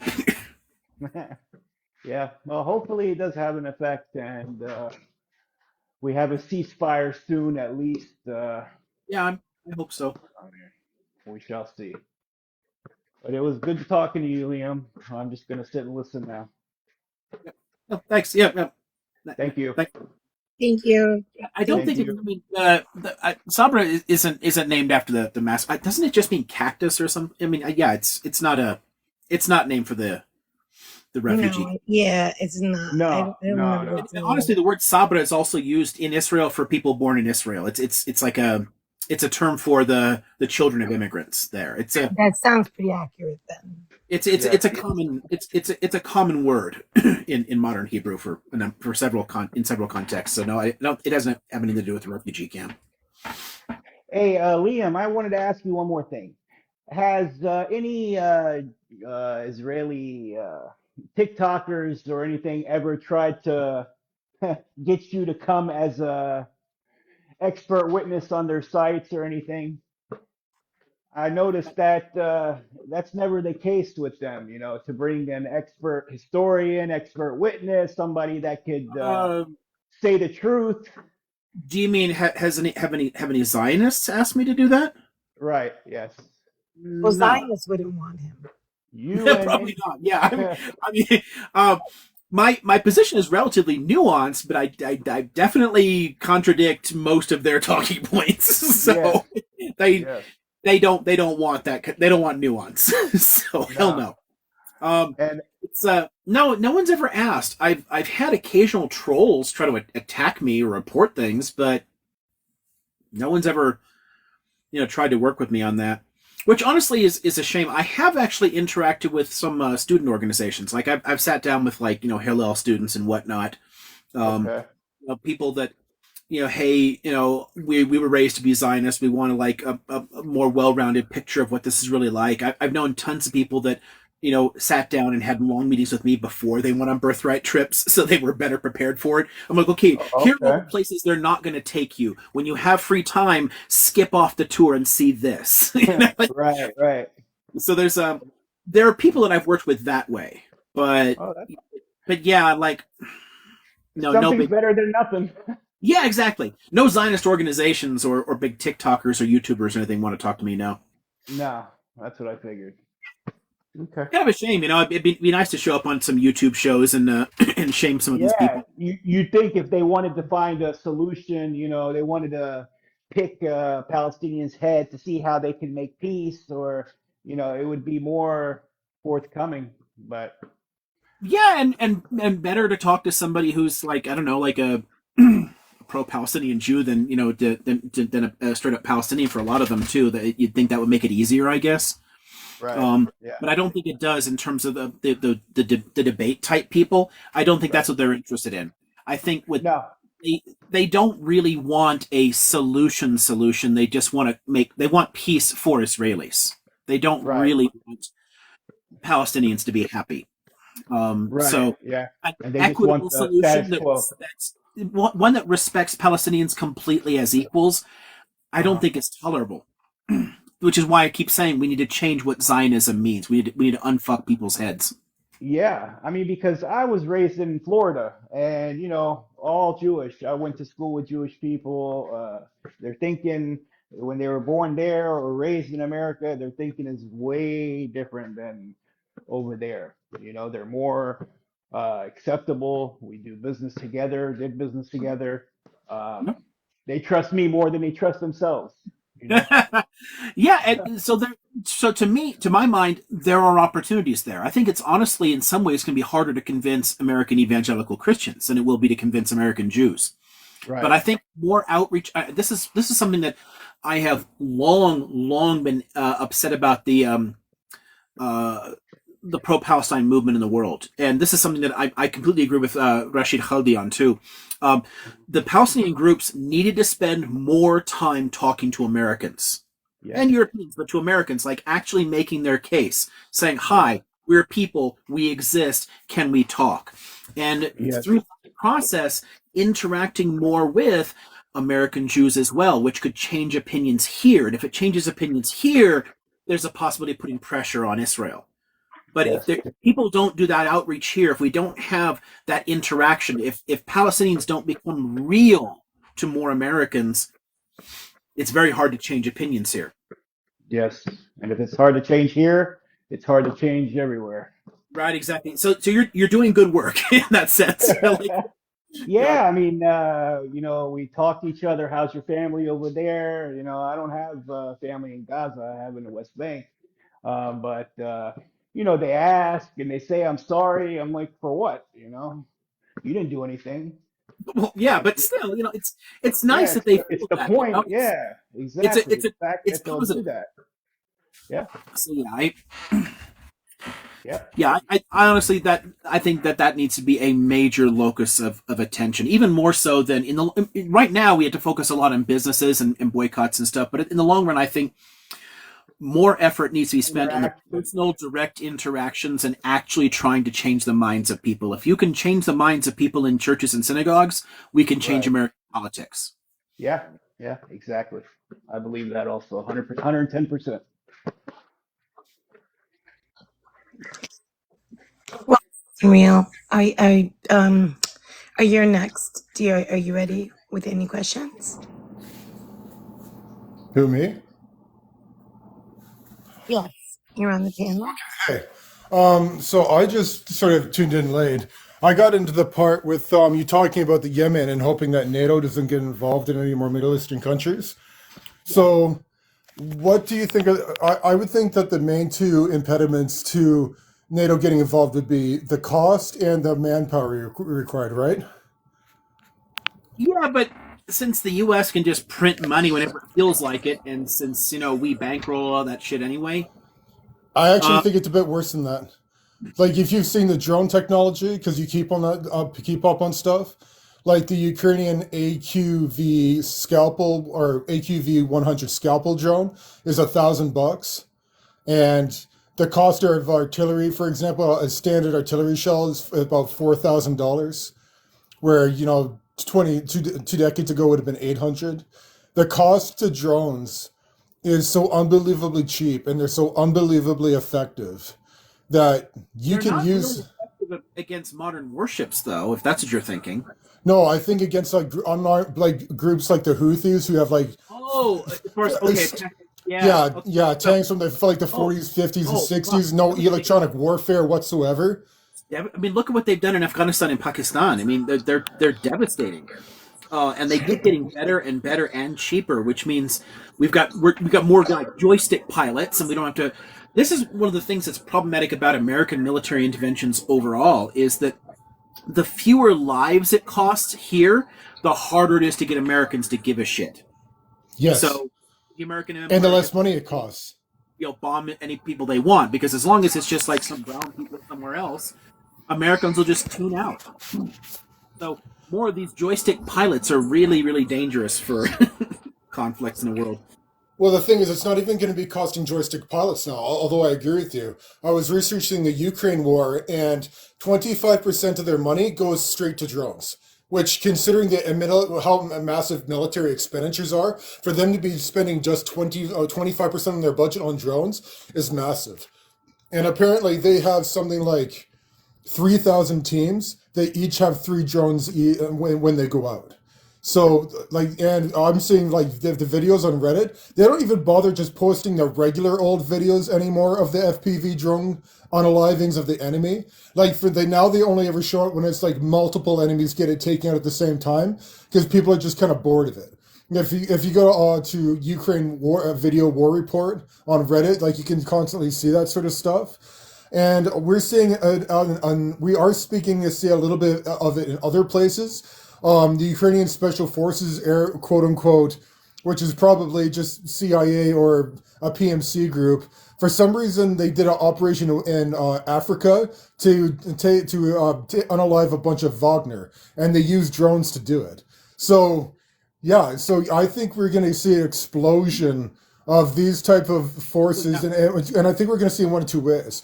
We're going to either see the United States directly do it, we're going to see one of their proxies do it, or we're going to see them aligning themselves with relatively authoritarian governments and then arming them with an army of drones and then controlling those drones on their behalf. So the countries in question won't even need really their own actual soldiers or military. They'll just basically need a police force.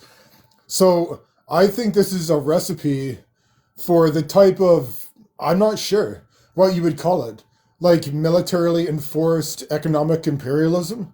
It's a fairly complicated question. And the thing is about this is that so few people will relatively know about this because you don't need the drone operators. Right now in Ukraine, there's a drone called Spectre which goes and finds targets on its own. And there's another drone called the Baba Yaga, and I'm not sure if you know what the Baba Yaga is. It's basically a Yeah, witch who flies around in a cauldron. Yeah. yeah, So yeah. and Doesn't she have the cool house on the chicken legs too? yeah. And there's another drone and one of the reasons they're going to AI for this as well is because they have another drone, which is a UAV drone, which finds the targets, and and using AI and thermal cameras and stuff, it can identify ground targets and especially people better than the human eye. So, especially since the human eye tends to require a satellite connection of some kind that takes the data and sends it all the way back to the user kilometers or however long away. So the user gets a relatively low resolution fuzzy image, where the drone, when it's flying around, gets ultra high resolution and all sorts of different cameras and stuff. And they found that also for the point of getting the drones past electronic warfare, like these cheaper AQV 100 scalpel drones, they found that one of the ways they can get past electronic warfare, which jams a signal, is to have one drone flying around. It pre-programs the scalpel with the destination in mind or with its trajectory, and that way it can't be jammed because it's just following a route at that point. And this is like this is where I see warfare going with far few people involved, less people involved, and it could be a good thing, it could be a bad thing. But I don't know enough about geopolitics to make for certain. For one thing, like the Houthis were able to send drones flying over to the Israelis, Yeah, but I feel Ryan, like yeah, but we sorry, like, what's up? I'm sorry. We're just trying to stick to a little bit like we're not more about speculation here. Like, we don't want to have any fear placed out there, of that type of sort if we don't know for a fact. Yes, It is worth thinking about the direction warfare is going, at least. it is. Yeah, It is. It and, is. and that's something that I've been watching that for a long time. I mean, gosh, the last the last position I had before I managed to jump into college later, I was the like a network slash IT manager at a small aerospace company. And one of the things that they were trying to do to try and stay afloat as a company, because we're a relatively small company, was they were getting into UAVs. I mean, this has been building up since the 80s and 90s. It's we've been heading in this direction for a long, long time, and they are getting cheaper and cheaper and cheaper. And I'm honestly terrified of turning more of the stuff over to AI. Do we really want computer controlled weapons floating around? I mean, what are we doing? Trying to create Skynet here? But the war in Ukraine is a fascinating incubator for this whole process too, and it's it's interesting because when Ukraine first became independent, when the Soviet Union tore itself apart, it had, I think, possibly the highest, or it was on like the top one or two countries in the world for like the number of programmers, number of like actual like high tech workers. They really could have created a high tech economy, but they were dirt poor and deeply corrupt, and it didn't work out. But they have long had the expertise to design this stuff on their own. There are a lot of really talented engineers and a long history of really good engineering work in Ukraine. So the fact that they have to fight a war on the cheap against a larger power gives them an incentive to throw a lot of resources into this. And if they've got Western governments funding a lot of it, here's some cash, they're going to design more and more potent weapons. So it's a fascinating turn there in terms of like the tools of war. As far as the Houthis, though, specifically, so to bring it back to a question of like geopolitics slash Mideast conflicts, I don't know how will fare. I mean, the Saudis and the Emiratis are proxy forces, and the U.S. has been arming them and paying for this, and they have failed to dislodge the Houthis. The Houthis essentially, they've won. I mean, they've done nothing to dislodge them there. Even if you've got a ton of drones flying in there, or more other proxy forces that might get involved, if the Saudis and Emiratis aren't enough and they get somebody else to do it or whatever, how much of a difference will it really make unless you start talking about a genocidal campaign against them? Because it seems like the more militants you blow up, the more they've got in the wings being trained and ready to go. So I don't know that really can be defeated easily. And I think that enough planners in Western governments know that and are nervous about it. I think that the US government knows that it does not want to be on the ground or in a protracted conflict in Yemen. Fighting in the mountains there would be horrific. I mean, and drones can't do it alone. I mean, they can do a lot of damage, but they can't defeat a movement like that, I don't think. Yeah, so if you have one UAV, simply that, yeah, if you have complete UAV coverage of all the ground, and then whenever you see somebody with an AK, you have one of the AQV drones fly in and, and blast them. Like that's pretty somewhat automatic. Yeah, but how many would you need to cover the entire freaking country? I mean, it's heavily mountainous. There's a lot of places to hide. There's lots of natural cover. And as soon as you got total air superiority, look at what the H group has done in the strip. They just dug underground. There's miles and miles of tunnels because Israel has massive air superiority. So why couldn't Yemenis just, you know, work that way? I mean, I don't think that you can easily defeat a movement from air power alone. I think that's one of the misconceptions that a lot of neocon military planners had for a while, is that you can win a war through sole air power, and we've tried it. I mean, look at how Afghanistan played out. 20 years we left, and exactly the same government takes over.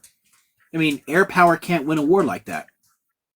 I don't think I don't think we had the technology, or at least we didn't have the focus to do enough surveillance. It has to be absolute surveillance combined with very fast response times, even automated. And the thing is that they can pop out of the ground, but the difference is with the Israelis and with Vietnam, who were experts in underground warfare, is we couldn't find the holes that they were coming out of. But if we had absolute air surveillance over a region, that wouldn't be possible anymore. Sure, but given the way drones themselves work, right, and they're relatively inexpensive, so there's you can put a lot of them there, but they can also be shot down. I mean, it's happened. Militants have shot them down. The Iranians have shot them down. They can be taken out. So all it's going to do is it's going to improve the short range surface to air rockets that are available. And hell, like the kind of stingers that we had in the 1970s could take these things down. People are going to get cheaper and cheaper, surface to air rockets that can knock down drones. So the guy pops out of a hole, fires the rocket immediately, drone goes down, people come out, head to the next spot, go back down before you get another drone in the area. I mean, you're not going to create like a blanket of them. So And, all it's going to do is it's going to encourage innovation on the other side. Is all I'm saying. So it's this is honestly how military technology always develops. You push something along, then the counter has to show up. So and there's a lot of people investing money in those kind of counters. The Iranians have been investing in that kind of crap for ages. yes, that's what I was just gonna say. I mean, they're giving them the UAVs, and their UAV program is very advanced, and they have satellites up in orbit where they can have their own system as far as guidance. They don't have Hell, to depend on Iran's a anybody. space power too. Yeah, yeah, So if they're willing to help out, and they are definitely willing to sell their technology, they've been selling drones to people. yeah. There's no reason why it can't contribute to the capabilities of people on the ground. So while drones are going to continue to play a larger and larger part in this kind of combat, I don't think that they're the perfect air supremacy sort of like weapon that we might tend to think. I think a lot more drones are just going to get shot down if it pushes in that direction. Yeah. And it's a no-win situation, so they shouldn't even get involved in Right, and there. it's so we send more and more drones in. They send more and more Yeah. missiles to shoot them down, and then next thing you know, something like that can spiral out of control, and you've got a major war. And I think again, a lot of planners in Western capitals, as imperialistic as they are, they understand that a major conflict involving Iran is not really winnable. It Yeah. would cost a huge number of lives and accomplish almost nothing. So Yeah. I think people I are don't think nervous. it's for Iran anytime soon. I think they would want to consolidate their imperialist ambitions in Africa first, and then after that, they would probably move on to other like the surrounding states around Israel. And then while all this is going on, they'll finish up Russia, and then and this is as they continue to try to encircle China with more and more military bases. But even there's growing resistance within Africa itself against the different corrupt regimes that allow this stuff to happen. So all it's going to do is it's going to inspire more and more militant uprisings there, possibly leading to more coups, more civil wars. So the more they try to tighten the noose in sub-Saharan Africa, I think the more instability is going to spiral out of there, which, given its growing significance in the global economy, is also a problem. So there's a lot of there's a lot of problems here that they have to work around. I don't disagree with you, but using Africa as an example, you basically debt trap them into giving up the resources, and then you use the money you make from taking the resources to you give some of that money back to the government for them to buy drones, which are then controlled by the United States or by. Sure, but they can end up cutting things off entirely. They could turn to Chinese finance. They could, default on foreign debts. They can also increasingly affect things in trade. Okay, so I've been drinking. Well, it's empty, so I got to go get some more. But I was just drinking cacao. While it's originally from the Americas, nearly all of it is grown in two West African countries. So there's a lot of trade goods that come heavily out of these areas, and you know, this stuff gets problematic. There are a lot of like economic considerations. At this point, major multinationals are richer than most countries, and they can influence state policy as well. So if it's going to cost them money, it's going to affect planners' decisions too. So it gets more and more complex as we go along. This is what makes it harder and harder to predict. I sort of agree with that, and I'm sort of thinking about though with Afghanistan, like they had a problem with some people in Afghanistan giving what they said were Taliban targets, and really it was just somebody they didn't like. So, but I'm kind of thinking in terms of Africa, where they have warlords and such, that I can see the United States just allying itself with whatever warlord or government, and then says, okay, listen, you tell us who's causing trouble, we'll take care of it. But if you ever think about double crossing us, remember how we got rid of all these guys in the first place. Oh yeah, we could, but that's sort of a return to like Kissingerian policies. Most of sub-Saharan Africa are now democratic states. There are a lot of them are flawed democracies, but Africa has considerably democratized in the last 30 years, and the more of this, the more they get caught up in these imperialist struggles, the more it creates internal tensions that risk that. So, France getting its nose into there has actually, caused coup attempts and a good success actually. So it's risky, and I don't think it's as tolerable in Western states as it used to be. The idea of turning to corrupt warlords and overthrowing democracies. So it would create an internal conflict if we can make a lot of noise about, hey, you just overthrew another democracy. That was a lot more tolerable to publics in the Cold War context because they had enough people were terrified of the Red Menace that you could think, oh yeah, we have to do this because otherwise, there'll be a red and we'll get surrounded. I don't think enough people think that Islamism is somehow an existential threat to the world. There are, granted, a lot of far-right morons that think that, but I don't think enough of the general public does, and the voting public does matter. So a war on terror narrative isn't really enough to sell toppling functioning governments, functioning democracies. I think that'll be a lot more politically problematic for a government that does it. I guess, but that's when you get the CIA or Mossad or whoever Sure, yeah, we can to. obviously do it by secretively, but that should always comes out anyway. Does it? um, it has over and over and over again.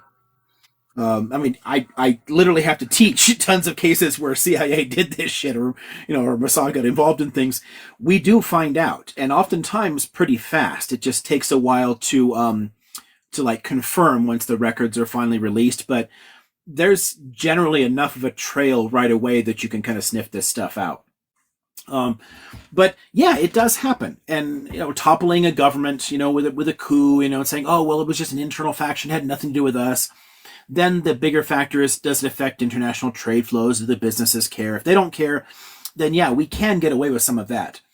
But I don't know. It's possible. It's definitely possible we go back in that much more aggressive direction, but I'm not sure there's enough of a push in a lot of Western countries for toppling democracies anymore. Well, I mean, I don't know, like the Trumpist type faction wouldn't have any problem with it, but I think a lot of liberal parties in Europe and the U.S. are a little bit more tetchy about that than they were during the Cold War. It'll happen, but I don't think in huge scale anymore. But we'll see. It's definitely something to watch. And getting back to the question before about the Maori, I follow African politics a whole lot more than I follow the South Pacific. Sorry, I mean, it's but there's definitely reason to be concerned.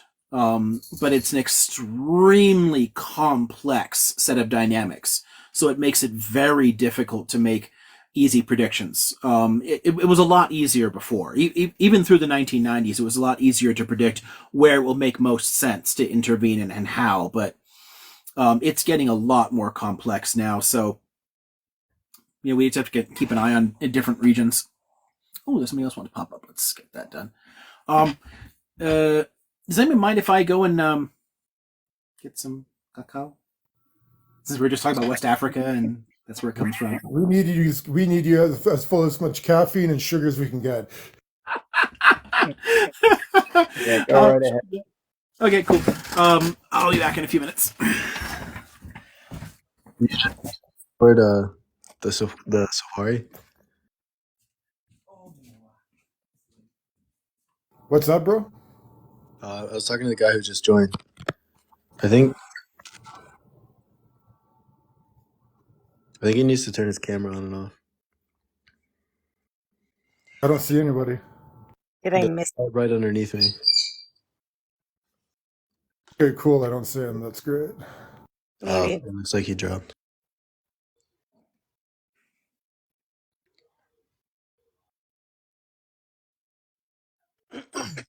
Sorry, I walked away for a minute. Is everything okay?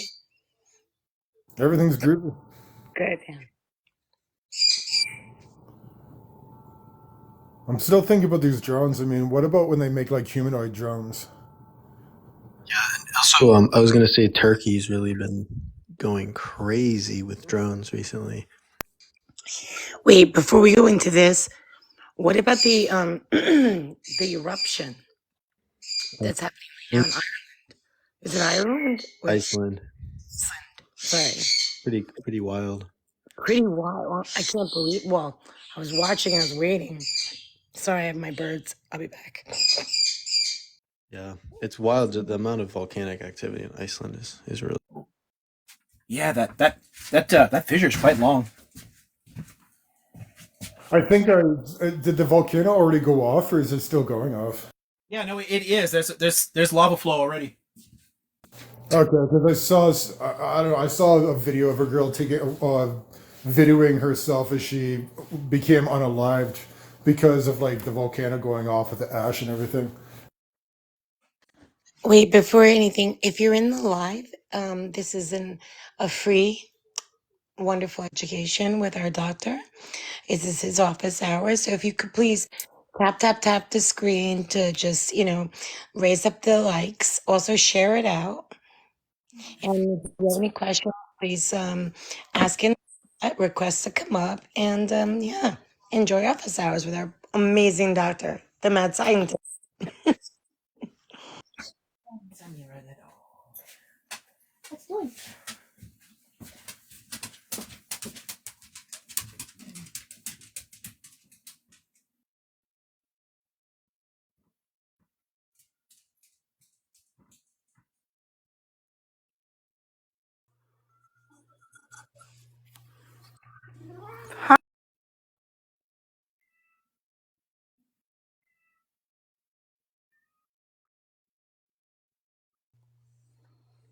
Hello, how are you? Hello, Erica. How are you doing today? Good.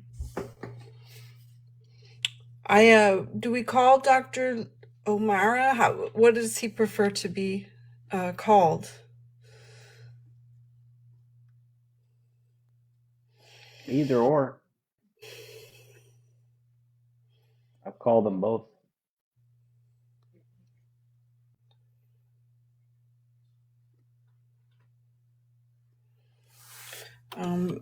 I wanted to ask about speaking to our lawmakers who keep saying that anti-Zionism is equivalent to anti-Semitism. I don't know if I can say these words. I was just thinking about that myself, Erica. Good job. I was wondering what Dr. O's stance was on that in terms of how we communicate with our lawmakers.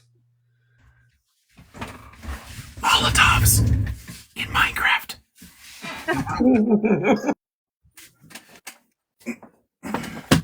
One good question somebody asked.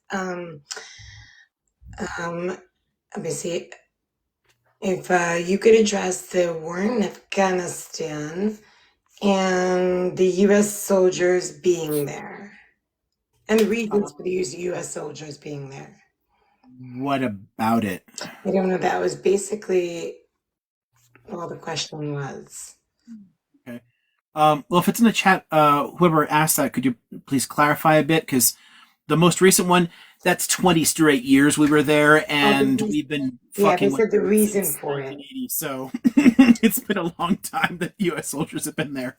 But like, So- what's the main quote unquote reason that we're there? I mean, Oh, yeah, no, that's interesting. Because there's a lot of reasons that play into it. I tend to dislike a lot of the conspiratorial sort of things that point to a single driving force.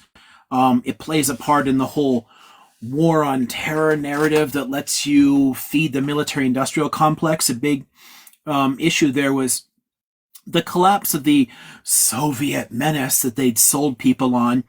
Means, well, how do we keep funneling tons and tons of money to all these defense contractors? Well, you got to manufacture a new threat.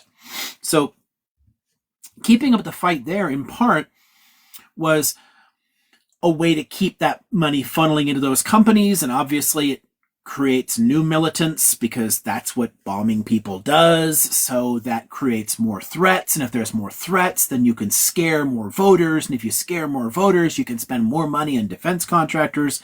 So it's a lovely cycle for those companies. But there are resource factors as well. Not a huge amount of them, but there are definitely some mineral rights that people cared about in Afghanistan. And there were, some cushy contracts for redevelopment, rebuilding things that we blew up. So there are other contractors that want to get involved there. Basically, it's a way of like making money for a bunch of multinationals. But it has an ideological function, and I think from where I stand, that tends to be the dominant one.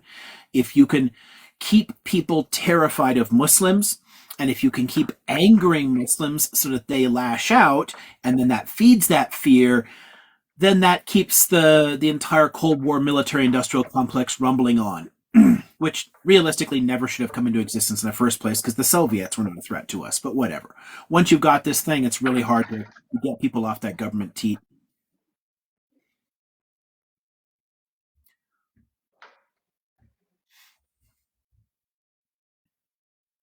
Erica just joined us also.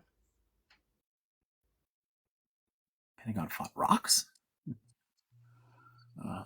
Just blowing things up, I mean?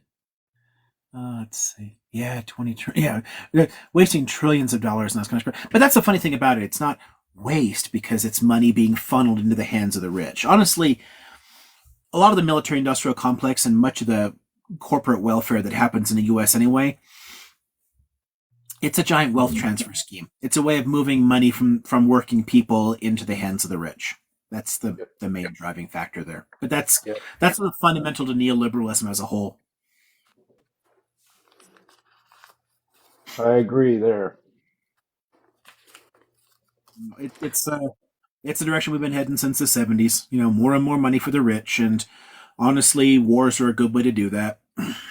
So the more you can terrify people, the more you can blow crap up, the more you got to rebuild, the more you got to replace those weapon stocks. That's just more and more money flowing into those hands. It's a giant wealth transfer scheme.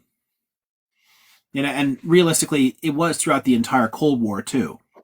And I think a lot of strategic planning in the 80s and 90s was centered on how can we keep that cash cow alive? And Afghanistan just plays a part in that. So does the Iraq War. Everyone knew that Saddam wasn't a fucking threat. I mean, it just wasn't. I mean, none of us anymore, But if you can scare Americans, off you go. During the Cold War, would you say how would you say the militarism of the Soviet Union evolved with respect to the U.S. and could you compare and contrast that? The Soviets mostly thought militarily in terms of their own backyard, as far as like the former Russian Empire. So there are interventions in the countries in Eastern Europe that had broken away from the Russian Empire. So there's they care about that kind of crap, especially under Stalin. But realistically, Afghanistan was the first time since World War II that the Soviet Union had deployed in another country.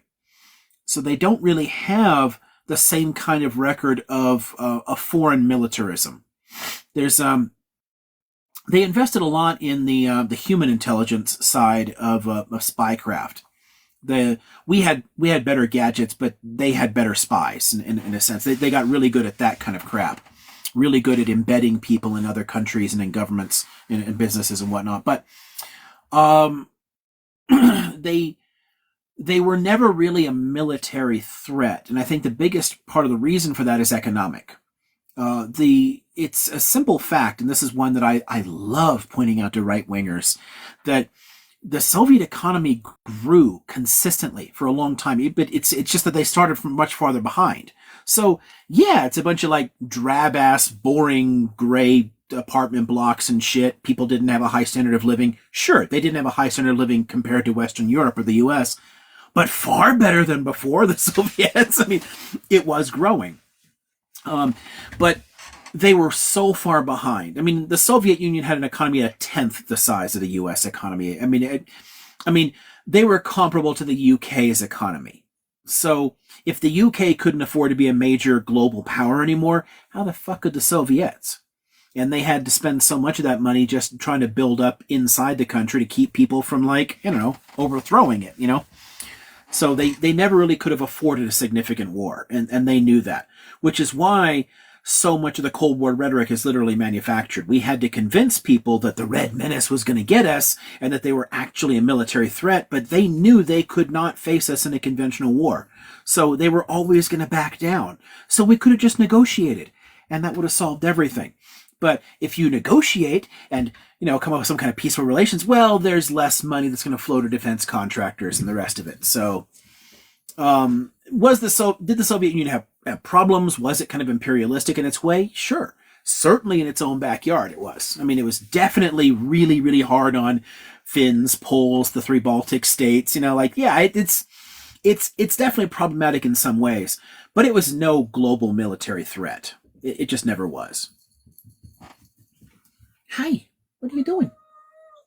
Were you chasing the dog? I heard you.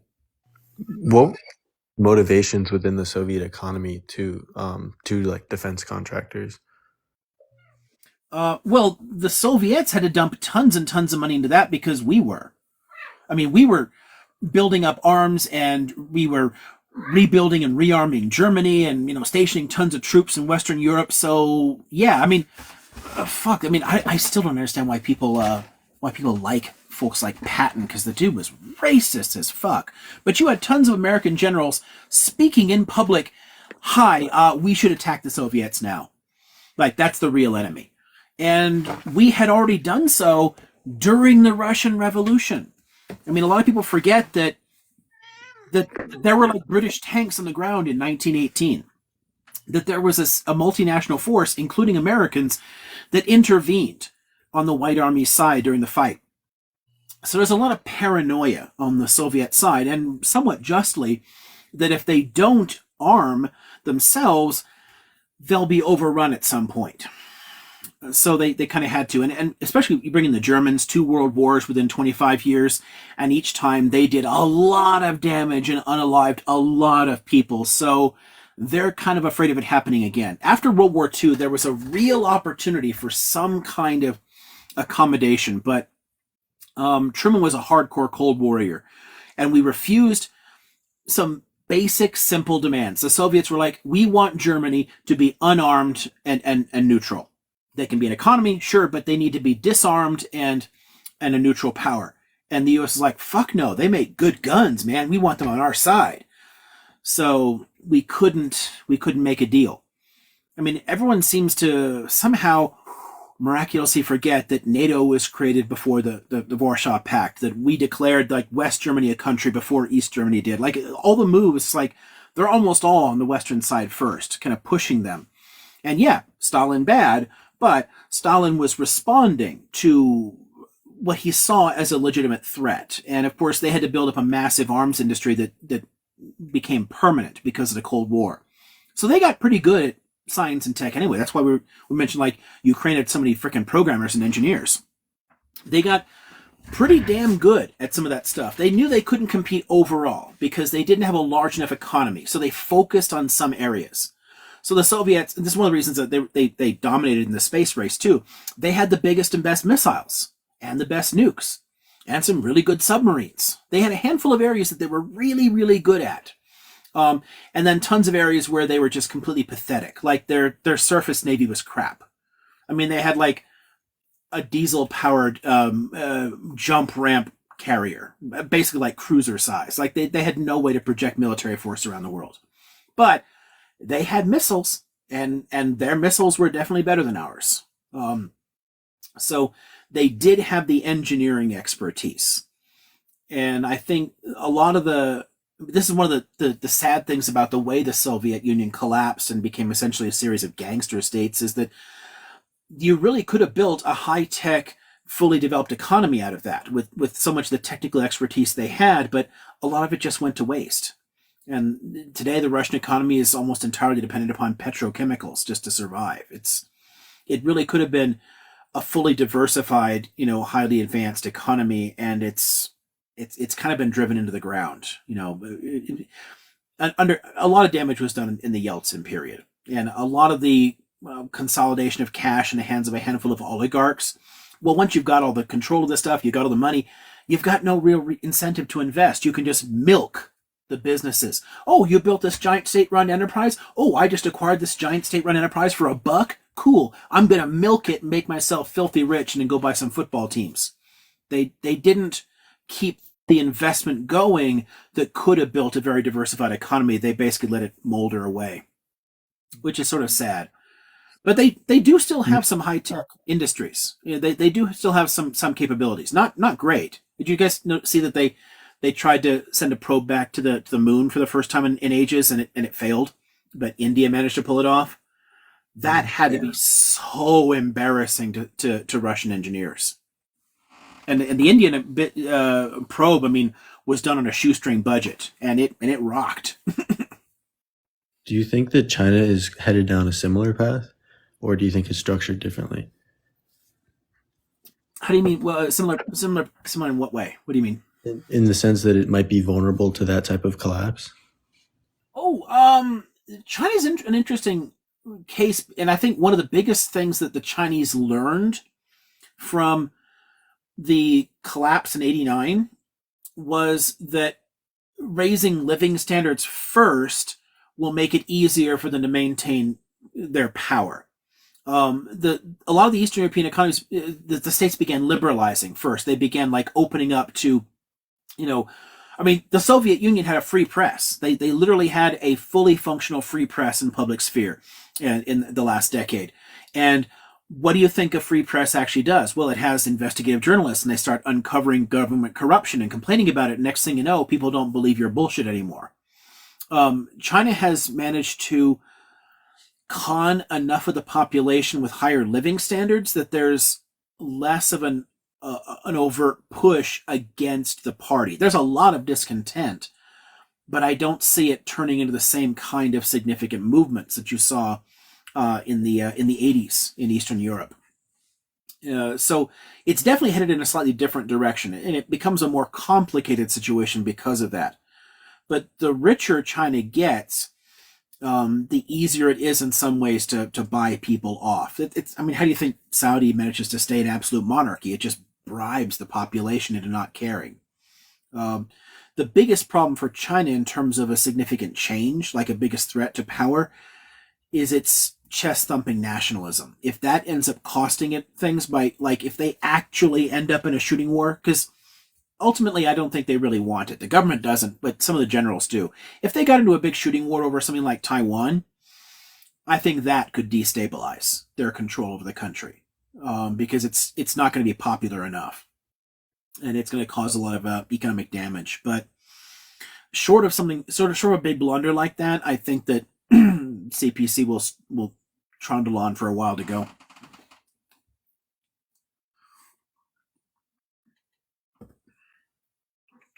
Erica, you wanted to ask your question? Hello. Dr. O. My question was about how to speak to our lawmakers, or if we should be speaking to our lawmakers. You know, they've It sounded so much like Dr. No. I immediately went to like an old Bond movie. Dr. No. Loved it because it did sound like that because it's audio, you know.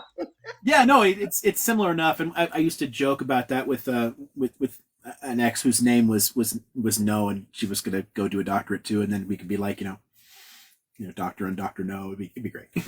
Dr. O and Dr. No would have been hilarious. Anyway, so sorry. Okay, so how to talk to our representatives? Right, they've passed these resolutions equating anti-Semitism with anti-Z. How do you push back on that? In the current climate, we really can't, which is why I said we have to get back to those conversations. We have to really change the way Americans as a whole think about it. The Congress can be so deeply in lockstep with the Israelis on this stuff because Christian Zionists are. Enough of their voting base are. If the public changes its view on this, that undermines things. And generationally, that's already been happening. I mean, the Gen Xers are less pro-Israel than the Boomers, and the Millennials are less pro-Israel than the Xers, and the Gen Z are less pro-Israel than the Millennials. There's a lot more nuance coming in that way, but younger Americans don't have much money. We don't control all the businesses. We don't have the same kind of pull. So many of the Americans who do have money and influence, they're fine with what's happening. They just really are. So as many letter writing campaigns as we make, it's not really going to matter when companies are still writing them huge checks and saying, go for it, keep supporting Israel because that makes us money. Or churches are sending them the church members are saying tons and tons of contributions because they love all the pro-Israel stuff because, it's why I said we need to change the way Americans think about this. We have to get at the whole Christian Zionism shit. Until you do that, I don't think we've got much pull with them. I mean, I wish it wasn't the case, but the American representatives care more about their ability to get reelected, and that means money. So, yeah, it does seem useless, pointless. It's not pointless because they are okay. Write to your representatives. There is something useful about that. I don't think form letters are very helpful, and a lot of sites provide them. Say, hey, just use this template. Make it a little bit different, make it somehow yours. But if you write a letter directly to them, they are actually obligated to respond, and they have to file those. They have to keep it. So the more people who do that, it does at least create a statistical shift that's beginning to demand something different. Those things do matter, especially over the long run. They really do add up. But you're saying like a physical letter, like a physical paper letter? Yeah, absolutely. No, they don't have to care about emails. If you send a physical letter, they have to send a physical letter back. You'll get an actual letter on letterhead. Okay. There's actually a law requiring their offices to do it. Granted, the representatives don't write that shit, but they actually have to do it. And the more of those letters go in, the more people in their office have to be involved in producing the responses that go back out, and they track the statistics, and it begins to show the beginning of a change. Government's kind of old school in this way. This is why emails aren't really as effective. There are a lot of the laws in place still assume letters. And this is one of the reasons that boomers still have an edge on younger people in this, because they're more comfortable writing letters. I think if more people do that, it does still have a long-term effect. But don't expect that because you wrote a letter, they're going to change their policy. They're not going to change it yet until enough minds change. But those letters do matter. They really do. So I mean, I think that should still be done. So if anybody is comfortable enough, like, and you can type it, you don't have to physically write it, but like write a letter, put a little stamp on it, send it off to your rep. Yeah, I have not done that. I've written letters through the online, through their websites. I've called and left messages. I've sent them excerpts from the UN resolutions and just get the patent responses back. Right, you're going to get canned email responses back. It doesn't work the same. I mean, the letters are somewhat canned too, but still, there's people who have to produce them and physically mail them out, and they do have to track them in different ways. Yeah. It does produce an important paper trail, and it does trigger a few specific reporting laws that were written expecting physical letters that just aren't the case. They never updated those laws to account for emails and forms and shit. So it is still at this point more effective to send snail mail. It's weird, but hey, government is always pretty far behind. The IRS is using a lot of 40-year-old computers still. Way far behind. Yeah, I'll have to try the physical letter part or the postcards. I know some people do that. Most cards aren't as effective. People do No? that, but and they're fine to do, but again, there's an exception in the laws that lets them track them a little bit differently. It does still fit some things, but not everything. Something actually in an envelope, there's a specific category it falls into that's useful for us, I think. Okay. But as far as the impact overall beyond that, I think the single best thing we can do is actually go into churches, go into synagogues, talk to people, interact with people, help them to understand how Zionism has to change and what Israel is actually doing. If more people understand that and they change their minds, it will put pressure on them and eventually the reps will change.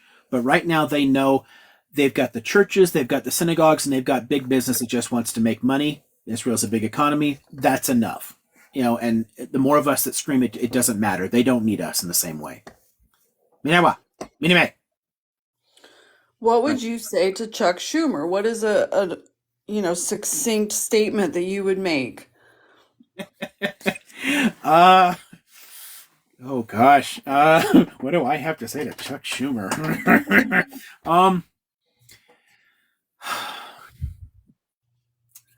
I think that the best thing somebody can do, and this is true, I'll give a broader kind of comment, something that you can apply to any senator or rep. Oh, somebody keeps asking about what is Christian Zionist. I'll come back to that in a moment. I saw it earlier, so I'll make a note and come back to that. The way to make your letters most effective is to tie it to them somehow. Tie it to their own voting history, their own positions. Go to like Vote Smart and things like that track their positions over time, statements that they've made. It's like, hey, Senator Schumer, you've said this, this, and this about human rights. Do you know that you're supporting an apartheid state? And then, show them like, okay, here's like B'Tselem calling it an apartheid state, and like, and show them that there's a problem. There's a disconnect in what they're saying. Hey, cut it out, turkey. They're trying to take it away. She's just rubbing into it to claim it, but it's gonna fall right over, It's not yours.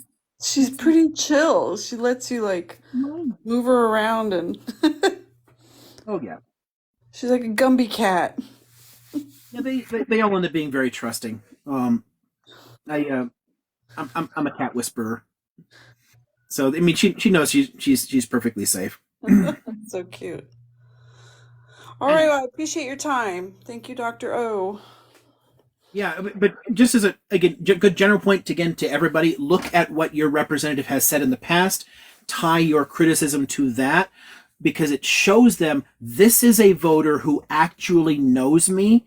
I risk losing their support here. I have to respond. And the people they have in their offices, they're actually supposed to respond to the substance of a physical letter, which again, they don't have to with emails. They can just send you a canned response that ignores everything you said. With letters, they're actually supposed to respond. And if they don't, if they send you back a letter that doesn't respond to your issues, there's actually ways to complain about that. And they can actually get their office in trouble. So track that. If you do that, like, you can look up like how to report this stuff. You can actually get their office in trouble for not actually responding to your points. So try to be specific. It's very useful in that way, and it does again build up a long-term paper trail that we can see. And as those statistics build up, it shows more and more of the voting base cares about this issue. Maybe government should care. It just goes back to the basic definition of what a public sphere is in the first place. We have the ability to push governments in the so-called developed world, Western world, whatever, democratic world, whatever term you want to use here. There is a way to put pressure on them, and this is one of those ways. So yeah, try to be specific. Don't use the canned form shit that you find on websites. It's mostly a waste of your time. I know it takes a little bit more of your time to lick a stamp or whatever, but it's absolutely worth doing. I thought that was actually great advice. It's great advice, especially make it personal and do that. I mean, if you want to, put a Palestinian sticker in it too. Just joking. And don't lace it up with how do you call it, perfume? So quick one. Somebody asked, what is Christian Zionism? Christian Zionism is actually older than Jewish Zionism too. It starts with the basic idea that they're the chosen people of God and they're supposed to be in this territory, whatever. It develops really with Protestantism. It goes back several centuries, but it really starts to pick up steam in the 18th and 19th century, and some specific changes in interpretation in Protestantism in Europe and the US in the 19th century, arguing more for accelerating an apocalypse, gets a lot more people to support the idea of a Jewish state there, because without a Jewish state there, then, hey, the Messiah can never come back. Jesus can't come back or whatever. But it really is, it's older among Christians than even among Jews. And it's very significant in Western countries, that Christian countries, especially very religious ones like the US, where a lot of churches are hardcore behind Israel, specifically because their theology says we need a new temple to be rebuilt. Otherwise, you can't have an apocalypse and a war there, and Jesus can't come back. So it gets back to somebody's question much earlier about the third temple. The thing that makes a third temple most likely is not even the forces inside Israel itself, but it's the significant push from American evangelicals that helps to keep accelerating the rightward drift in Israeli politics. We have been making Israeli politics worse for a long time. America keeps exporting its lunatics to Israel, and we contribute a lot of money out of the churches. So, but here's an interesting trick. Inside America, a lot of American Christianity, and so especially a lot of Protestant Christianity, a lot of the churches themselves, their views on this are genocidal. They're ultimately horrific because they want to trigger an apocalypse in the area, a massive war that will actually unalive most of the Jews.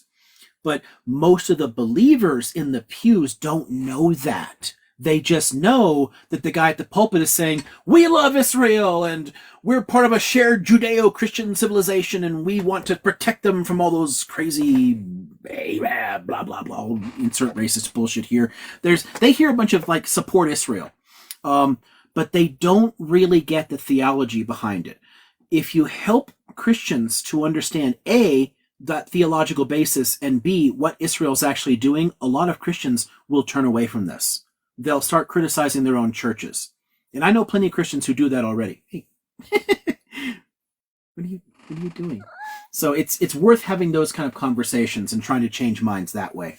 You can't change the churches. They're committed to this shit. But the people inside the church, if you change enough of those minds, that can affect the preaching and what the churches do with their money. Hey. Well, on the Minerva break, I'm just going to say Good night to you. Apprentice is up there. Apprentice, Good thank night, you so Dad. much. Thank Good you. night. It was great seeing you guys, and I'll see you next time. Bye, Minerva. Bye, Doctor. Bye. Sorry. A question on the topic of changing minds that came up from the chat is how do we undo the brainwash done by decades of Islamophobic TV, film, etc.? That is a generational project right there. Having conversations, being around people, like really talking to them. It's hard because you're gonna run into a lot of reflexive racism, but the more that Western Muslims interact with other people, the more it'll help on a personal level. The simple fact that the media industrial complex is going to keep feeding this shit because it thinks there's money behind it, you can't counter that. There's no reason to like raise money to try and like create alternative film or whatever. You can't. They're a multi-billion-dollar industry. You can't compete there. But if you change enough minds on the ground, then it takes away the financial incentive to produce that shit in the first place. When Americans become less racist, we'll get less racist media productions. So I think the key thing, and this is why I've loved a lot of outreach groups. I've been involved in a lot of outreach groups where you get people to come from the masjid, and they join with people from like the gurdwaras and the churches and the synagogues, and we all get together and we do like food banks and mutual aid type stuff, and people are interacting and they're talking to each other like, oh, you're Muslim? Oh, okay, that's interesting. You're standing right next to them and you're doing some kind of thing. We're all working at the bake sale or whatever. Like those personal interactions are so important. If you actually get Muslims to interact with people from church groups at shared activities more often, it will change the minds of people in the church. And that can create, like, eventually start spiraling outward into society and change things. Thank you for that. Another question that came up from the chat is, do you know anything about the influence of Zionists on USSR destruction? They didn't really have any direct effect there at all. There's tons of like interesting conspiracy theories about the Soviets against Zionism and Zionism against the Soviets and shit like that. And there was a lot of criticism of Soviet policy towards Soviet Jews and like, efforts to kind of like highlight their plight. And this is why so many former Soviet Jews ended up moving to Israel. Of course, a lot of that was driven by like, well, they wanted to get the hell out, and Israel was offering them free money to do so. So a lot of them went there. But they, it was such a minor effect, and there were so many other systemic factors that were driving the Soviets toward dissolution. You can't create a causal link there. It's just one of many points of criticism, but it's not one that actually had any direct effect on it at all. Okay. And no, most Russian tycoons aren't Jewish. There are some of them, but not most. That's just like one of those like pointing to American billionaires or something. Yeah, they're American Jewish billionaires, but there's plenty of non-Jewish billionaires too. It's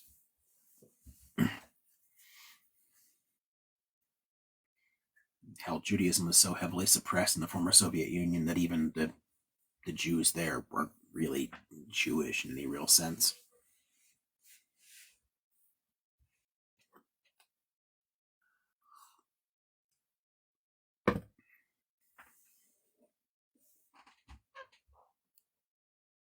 Nope, nothing else gonna pop up. Hey, it got quiet. That's unusual for these. Marilyn is asking, I guess this is a general discussion question. Anyone notice so few people seem to go to church and synagogue? What's happening? Well, religiosity in some ways has declined for a lot of people for a lot of reasons. I think one thing that's honestly pushing a lot of people away from it is the politics. How politicized a lot of churches and synagogues have gotten is really off-putting to a lot of people, especially younger people. Younger people looking at these big ass churches that are like pushing far right causes and, like screaming day after day about the unborn and everything else. It's just like, what? Like people can't relate to it. So it's really accelerated a drive away from it. There's plenty of people that are more comfortable at this point being spiritual than being directly affiliated with a church. I think unaffiliated with a religion is the fastest growing religion in the US, for example, which is interesting. We're so much farther behind the Europeans in that. A lot of Europeans had pushed away from the churches a long time ago, but for there, it was actually originally for similar reasons. The churches were heavily political before they were tied to the state. So there was ways to criticize it that way. Plus the better science education and things like that. It gets a lot harder if you've got a church that's out there like attacking science and you actually have a decent science education. It can actually cause people to question their religion as a whole, or at least question their connection to that particular church. And it's interesting that the churches that are most open to science are actually some of the ones that have, had been shrinking for a long time anyway. So it's created a really interesting dynamic that way. But the I, politicization, I think, is a big part of it. I have a question. Across the world, the birth rate seems to be going down. Is there any reliable way to reverse that other than just instilling people with religious values of be fruitful and multiply? I think I'd have to start by answering a question with a question. Why would we want to? Because it's a myth that the world is overpopulated. The world could hold quite a few more people than it does if the resources were better distributed. But what real reason is there to do it? Especially since so many more things are automating. If you get more and more jobs you can automate away, we can eventually get to the point where robots can do most of the work, and we can have like a nice little, Star Trek Jetsons type future. Why do we need big families at this point? I don't know that we do, but I think at least people who would like to be healthy, have families, live that type of life, I think there's impediments in the way of people who would like to do. Are there. Now that's different. There are a lot of obstacles stopping people from doing it who would want to do it. Plenty of people don't want to, and that's a whole different thing. But this is particularly true for Americans because we have such a stingy welfare state, so few benefits. I mean, childcare is childcare is like 12 to 24K. Like it's a whole job's worth of money just to have your kid watched so that you can work. So it's oftentimes not viable. Healthcare, education, childcare, just basically buying diapers. I mean, there's so many things that get to be too expensive for a country with living standards that are already in decline. But on the flip side of that, places in Northern Europe that have very generous welfare states also have collapsing birth rates too. So it doesn't necessarily mean it'll happen. It does make it easier for people who want to do it. So that's great. I am all for social policies that make that easier for people. But I don't think it will necessarily reverse the trend either. So if it's sold as that's the reason to do it, I think we might be disappointed. But it will make, free healthcare, free, education, like wiping out tons of our debts, childcare. I mean, there's a bunch of countries that have like literally free childcare, and it's so much cheaper to like pool resources anyway, create like larger pools like that, that it actually saves money to do it that way anyway. But I don't know that it'll change the trends overall anyway, because urbanization just in general tends to do that. People just have less desire for a large family, and there's less practical reason for it. I don't need 6 kids to work as slave labor on my farm, so why have 6 kids? Some people will still always want to do that, but most people aren't going to. And if we get to the point where we actually had, and this is where capitalism, certainly the current structure of it is terrible, but if we get to the point where these machines are making so much money already that the AIs and the robots and everything are generating the money, We need the profits from that to be given directly to people. Otherwise, the economy ends up collapsing. As long as the profits keep going to the billionaire or investor class, then eventually we're going to have so little money we won't be able to buy the products the robots are fucking making. But realistically, if you change that around and actually distribute the stuff better, the automation in our economy actually makes good sense. It could actually improve our living standards overall. And if people want families, then they would be able to afford them at that point because there's so much support coming in from it. But today it's generally unaffordable. Hi, what you are just determined to knock my phone over. Hi. You know, come here. If an authoritarian state like North Korea or China or even Russia manages to push some sort of policy through that penalizes people without children, do you see that being the way forward for countries that care about their birth rate? Oh, God's no. And honestly, if you care enough about the birth rate to do something like that, you're probably looking at a kind of neo-Yahtzee ideology anyway. I mean, the Elon Musks of the world that are out there thumping this kind of issue, they're literally paraphrasing Hitler. I mean, there's no good reason to be pushing things like that. I don't think that there's any reason whatsoever to want that in the first place. I think that paving the way for people who do want it, making that easier, great. I'm all for that. But there's no reason to encourage population growth. It doesn't make any logical sense. I mean, people thinking about it in economic terms, like we need more kids to support the retiring people. No, you don't. You just need to distribute the profits better from automation. We're not doing that. I mean, it's sort of like fighting the wrong problem. It's letting them continue to do things bass-ackward. You know, in the same way that states have always supported themselves with, immigrants and, a growing population. You got more people working, blah, blah, blah. It keeps everything going. If you actually distribute those resources effectively, we don't need to care about that at all. Let the people who want kids have kids and leave everybody else alone.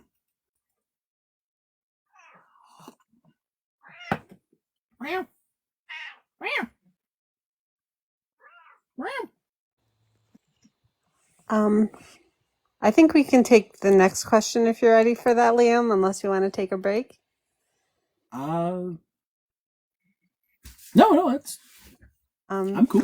So we can take questions from the panel, and then I can continue to get questions from the chat when there's a gap. Oh, Kofi dropped. AD, do you have a question? I do. Go for it. All right. How are you, Professor? How are you doing? Hey, pretty good. I came in your live many time. I enjoying and I'm learning really, really much from you. Thank you so much for educating us. Oh, my pleasure. I Definitely have a vaccinated. question, but it's just kind of talking. It's not like a question. But everybody when they said, "Oh, where is our leader?" So many things happening in our country, in Western country, in every single countries, and especially they're pointing to politics. So I just what I experience in my life. I'm not a so old guy. I'm just 36 years old. But where I grow up, it's like a racist kind of politician, and and then I move here in United States, and in couple years I'm seeing like this kind of politician here too, Mm-hmm. and they just support only lobbies because lobbies pay them to grow, Yep. right? And they help them to grow. So I don't understand like why people are expecting so much from politician, and because we so what we do to like get rid of this politician and bring to somebody who really care about the people, who really care about the country. Because when we see our country and our politician don't work for our country and people, Yeah. right? So what I is the think best way, sir, to yeah, go ahead, sorry. I was going to say, one of the biggest complaints that will always have. And one of the single biggest flaws in the American system is how dependent it is on donations. Politicians actually spend most of their time on the phone begging for money. And they're never going to change the system to have any kind of like publicly funded elections or whatever, because it's ultimately beneficial to the parties to do that. And it makes it easier for them to just not give a shit about voters anyway. But you're not going to get a change there until you change enough of the people who are in there. And the key to that is the primary system. In a lot of places, there are people who do want to run, but they can't. They don't have the money to get in. Supporting, small campaigns, and honestly, small dollar donations to small campaigns, you can beat a big money representative with just a few $100,000 if you have a really good ground game and you actually build support among the people there. And there's places where it's actually happened already, and a lot of places where it's come really, really close. So focusing on primarying people in the House, like actually trying to pick like the small dollar campaigns and building up movements around that, but also state houses, also your county boards of supervisors, your city councils, all those kind of things, they matter. And oftentimes, decent people just aren't able to run. No one's willing to support them. You can't build up an organization around it. It's too expensive. People are dumping tons of cash into frickin' city council races. So obviously the right has dominated them. But if you build a really, really good ground game based around small dollar donors, you can take those seats. You just have to go door to door again, get back to retail politics, get back to really talking to people. It's very difficult in some ways. I mean, it takes a lot of work, but it's totally doable. We just have to care enough to do it. And the more we focus on the fact that, yes, it's rigged, yes, it's deeply corrupt, yes, there's tons of money, doesn't mean these assholes can't lose elections. They absolutely can. So we are like so much sleeping. We are just so much busy in our own life. We don't care about what's happening in our street, in our Right. county, right? Yeah, and they keep us busy in part deliberately. That's one of the Wow. quirks of neoliberalism, is that they keep us so stressed out and so overworked that we don't have the energy to contribute to it. Then obviously the oligarchs can keep calling the shots. And Right. it's difficult. So that's where the stress comes in. It's going to be harder on us to do this because we're already tired. We already work, long days. Right. I got involved in politics for a few years. It was damn difficult because I still had to work full time and put in all those hours. So I was doing 80-hour weeks easily. It's not easy, but if enough people actually throw in and do this, you can actually get good people in. If you get enough good people in, you can start changing the rules. But the people in there now will never change the rules. The parties won't change the rules. They want them this way. They're happy with it. And they don't care if we don't vote. The more of us that get apathetic and stop voting, the easier it is for them to get reelected. So they don't care. Right. Right. We Yeah. have to change enough of them. It's just in the local we have to do it and open our eyes always, right? Right. Yeah. We have to get involved. So going to your local, political parties, central committee meetings, they're always open to members of the party. You can sit in. So if you're a Democrat or Republican or whatever, you can go and you can sit in those meetings, and they have to let you in, and you can participate in that process. You can start getting involved in it, and oftentimes for local offices, state offices, they're struggling to find candidates willing to do it. People can throw in and do that. But, Right. If you're interested too, then even if you don't want to run, you can, work supporting somebody else who does want to. The single most important thing any campaign needs is volunteers.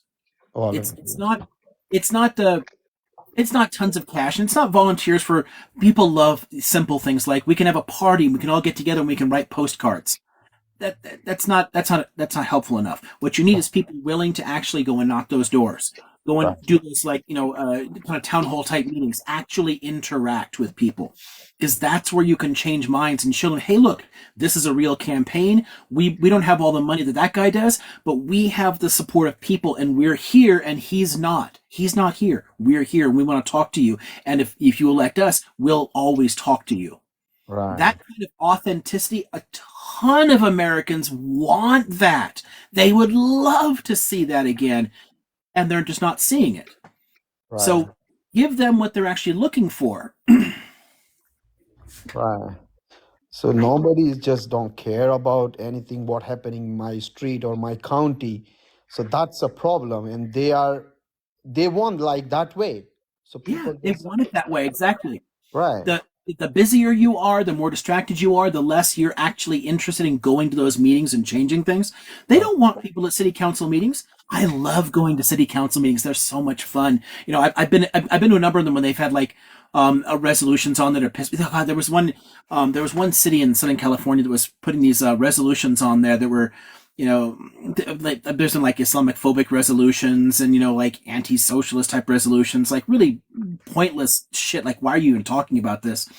I've gone in and like put my name in to speak and like gone up, and they have to give you a few minutes, and you just tear them apart.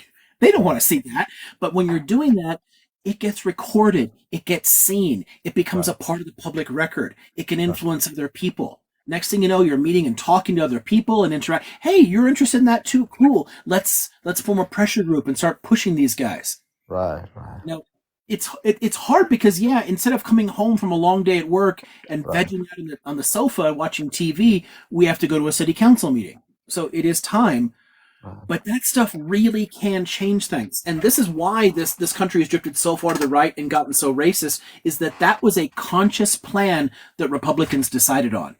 They started focusing on local elections and state houses, and they did. They started dominating. Democrats used to control nearly every state house. They had like 3/4 of them. It's down to like it's shrunk massively. Republicans have a majority of them because they focused on those elections, and that lets them change the politics as a whole, which lets them affect the federal politics. So this country is getting worse because we're not involved.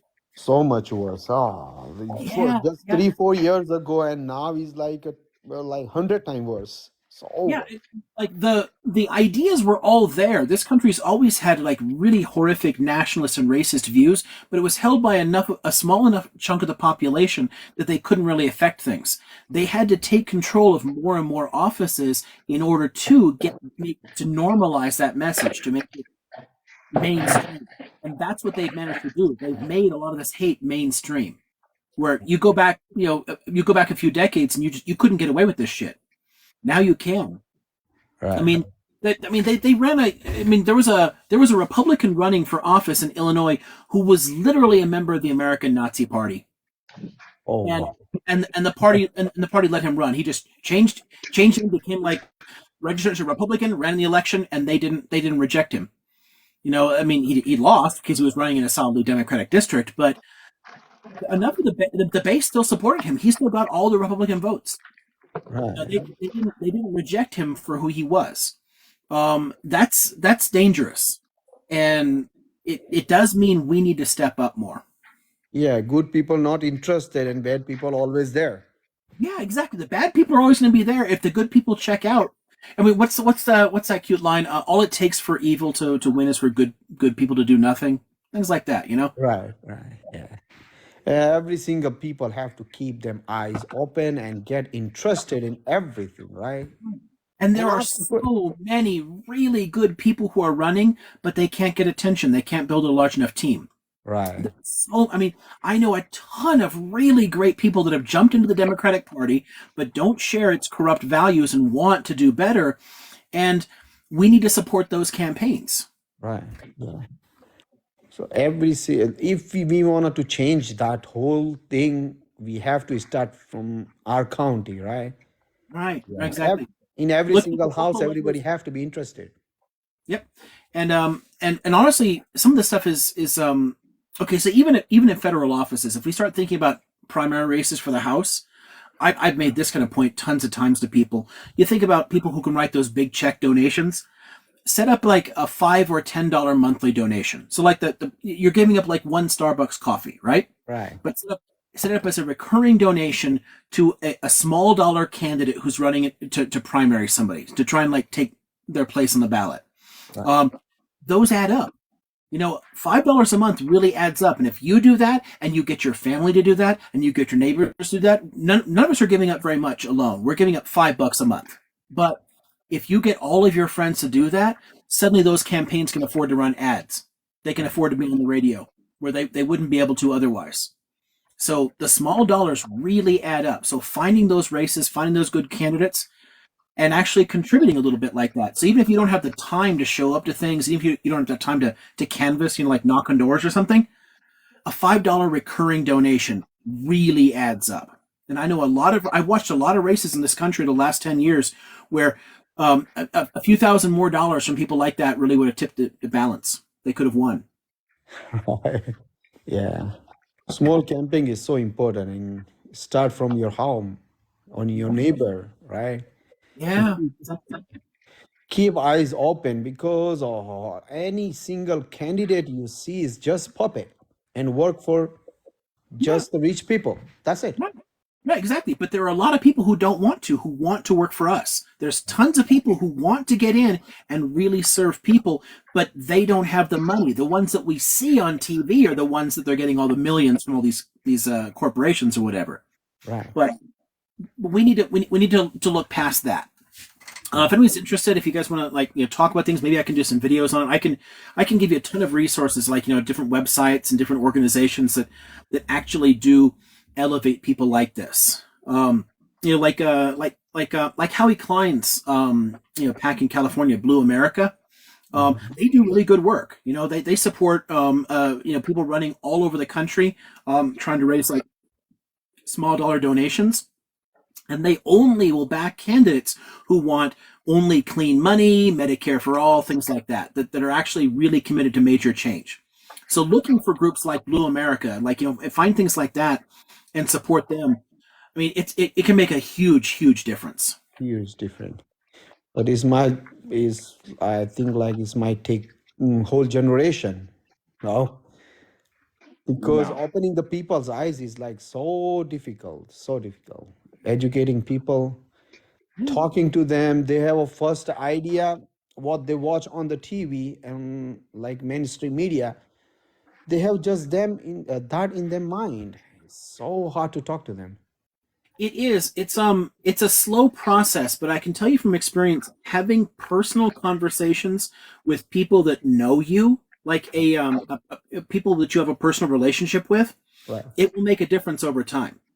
You're not going to have one conversation or one argument and somebody changes their position on it. Right. But a little bit at a time, you're kind of like you're seeding the ground. You're like Yeah. laying them a trail of breadcrumbs, and they can find their own way out.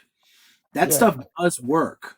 And I think that one of the best things we can really do is just have more conversations with people we disagree with. Right. One of the things that we tend to do is we self-select into groups, and we have our little affinity group. We all, I already agree with you, so I don't need to worry about that. No, talk to your racist neighbor. Right. Talk to them in a way that this is hard too, and I know this is difficult, but with anybody's views, like people that have really problematic ideas, try to find out why, because there's always some kind of emotional concern, something they're worried about. And if you can figure out what it is that actually motivated them to take those views, then it helps you to frame your arguments, to shape it to them. So if I know that, my Islamophobic neighbor is really only concerned about it because he's afraid, like there's a kind of like a fear that's been built up in him, and he just doesn't know what's really okay. So you're just, so you think that they're all gonna be like terrorists, whatever. Okay, and then it gives you a way to start talking about that. If you know what's motivating it. A lot of people that take racist views in the U.S., for example, they're worried about crime, right? Oh, we're just gonna steal stuff. Okay, cool. Well, start talking to them about how places have actually reduced crime, because the single best way to reduce crime is actually improve living standards. If people if people are more secure financially, they don't steal crap. So It just it's a cheaper way to do it. If you actually invest in communities, build things up that way, I mean, just it empirically works. But for any individual person, you have to find what is the thing that motivates them, and then you can shape your argument around that in a way that plays to their fear or their concern. So and if you do that, people will feel heard. And if they feel heard, they're more likely to open their ears to you. Wow, It's, yeah. it's Yeah, that's true.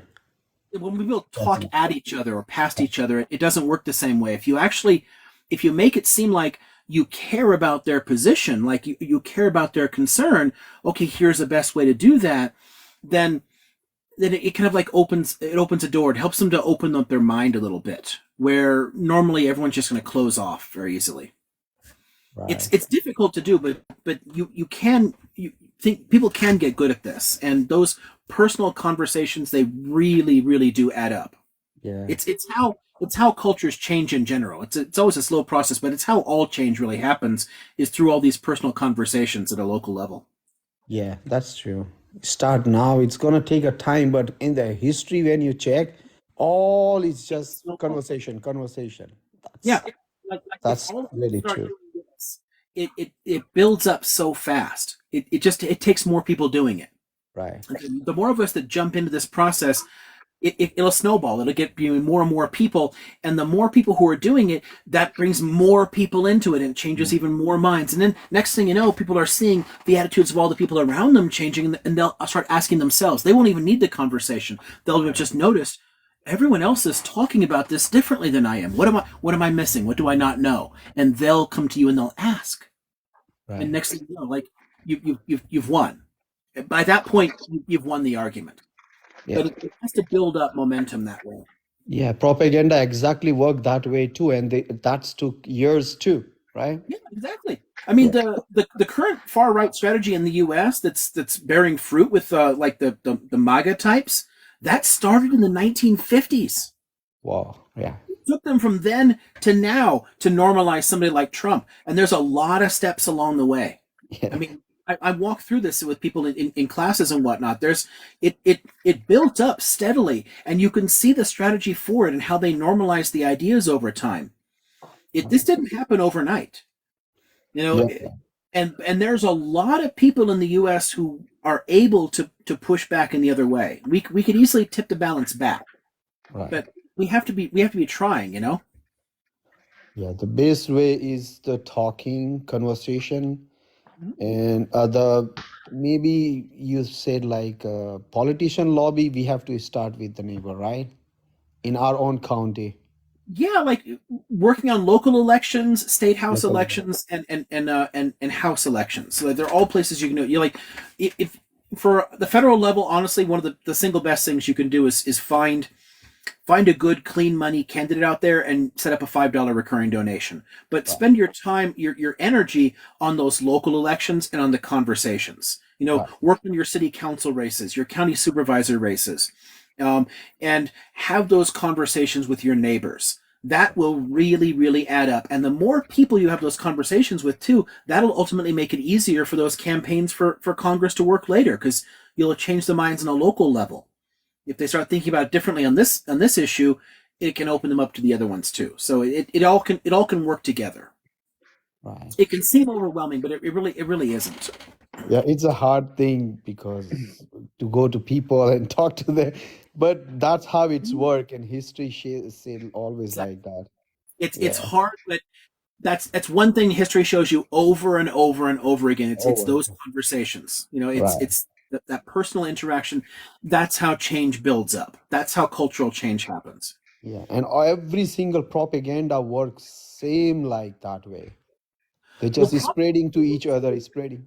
because it can when it can play on existing biases, and that's the key. So the trick to undermining a propaganda campaign is to change the attitude that it feeds on. So a lot Right. of propaganda that plays on fear, like the war on terror kind of like stuff there, if you get people to understand that, you know, people in Afghanistan aren't a threat to us, you know, it means that suddenly the propaganda no longer works, and they have Right. to find a different way to do it. Right. So Uh, Yeah. local conversations can completely break propaganda. What people often think is that they have to engage in a counter move. They have to somehow counter the propaganda or respond to its arguments. Don't waste your time. It's the same thing I caution people on in terms of like arguments with, people on the internet or whatever there. I mean, it just, if you're, and politicians too. God, in the U.S., Democrats really fuck up a lot like this. They basically allow the right to set the terms of debate in the first place, because the person goes out there and they make a whole bunch of factually inaccurate statements, and then the Democrat chases after them, trying, well, no, no, no, no, and they're responding to the arguments, but by responding, they've fallen into a trap. They've let them set the stage. Instead, focus on what you can do. Focus on your issues. Impress people with your plan. And the same thing is true with ordinary people in conversations, or with responding to propaganda. We don't need to produce counter propaganda that corrects the statements in the propaganda. Instead, produce your own material that talks about your own ideas. It's a waste of time to sit down trying to play like countering the propaganda. If we're changing minds directly, then their propaganda will stop working. Right, yeah. Just change. Because how many nonsense thing is happening and how many bills is passing, like for Medicare and for childcare and like child support and crazy thing happening. People don't care. And People just don't things like that care. would pass if enough of us seemed like we did care enough about the issue, if we were pushing for it. But they have to really hear it from us. A majority of people, you look at poll after poll, a majority of voters actually would support Medicare for all, but the politicians don't. Politicians don't, yeah. Yeah, so that means we have to build up the pressure from below inside the political system. It always has to be like a two-track issue, and people tend to focus on one or the other. You need street politics, and you need to engage in the system in some way. System. Pressure on the politicians within their system, and pressure on them from the street as well. They both have to happen. All right, so thank you so much. I'll let somebody else to answer you. I'll ask you a question. Thank you so much. Yeah, Liam. And what you were saying, I agree 100%, because we used to focus on voting for the president would make a change, would be a big deal, but it's not. No, Your it won't. local votes, mayors, city councilmen, governors, that's where it makes a difference. Presidents are constrained by the existing system too. I mean, Yes. any good person you get in there, they're still going to fall into a lot of the same awful shit, and then people get disillusioned and they drift away from it. Yes. But if you change from the bottom up, if you start changing those local races, state house races, the congressional races, Yes. then changing the president makes sense. Yes. And like support, and you don't have to do it yourself. You could also contribute to organizations, NGOs that specialize in this. Exactly. You know, It's one of the changing reasons the I vote. mentioned Klein's group too, because I mean it's not that difficult, but it does take some time to track down those like the good people you want to support, right? But instead, Right. if you find an organization that already does that, if you donate to Blue America, they divide your donation among their all the people that they support. So it's there's a whole bunch of groups like that for everyone's individual flavor of politics. Environmental Yes. politics, Medicare for all type groups. There's groups that will take your donation and spread it around to the candidates that can make the most difference with it, and that can help a lot too. Yes. We just have to care. That's all. Be interested in politics. Exactly. Where, like you said, we're in our bubble, worried about bills, worried about kids, worried about this. We gotta expand our mindset. Yeah, and and that's what I'm saying. It's hard, I mean, but there's a payoff for it. Yes. And the right knew it was hard, and they did it anyway, and they're seeing the benefits of that now. It can change, and Yeah. at the end of the day, government ultimately does have to bend to the will of people. It can't just unalive us all. I mean, if we all change our minds on something, we can force it to change. But Yes. it does Yeah. take building up a large movement around that. I mean, again, where we are now, that should have made no sense before. I mean, people were laughing at the John Birch Society and the Goldwater campaign in the 1960s. They're like, oh my God, no one will ever support this. This is horrible. Yes. No one will ever support this. Today, Goldwater's positions are so mainstream. On the right, almost every Republican will back them, but they didn't at the Right. time. They normalized that over time. So it does work. I have a Yeah. question. How much do you believe in the clash of civilizations, the Western world or the Protestant world versus the Eastern Orthodox versus the African culture versus Asian culture? Huntington's thesis? No, not really.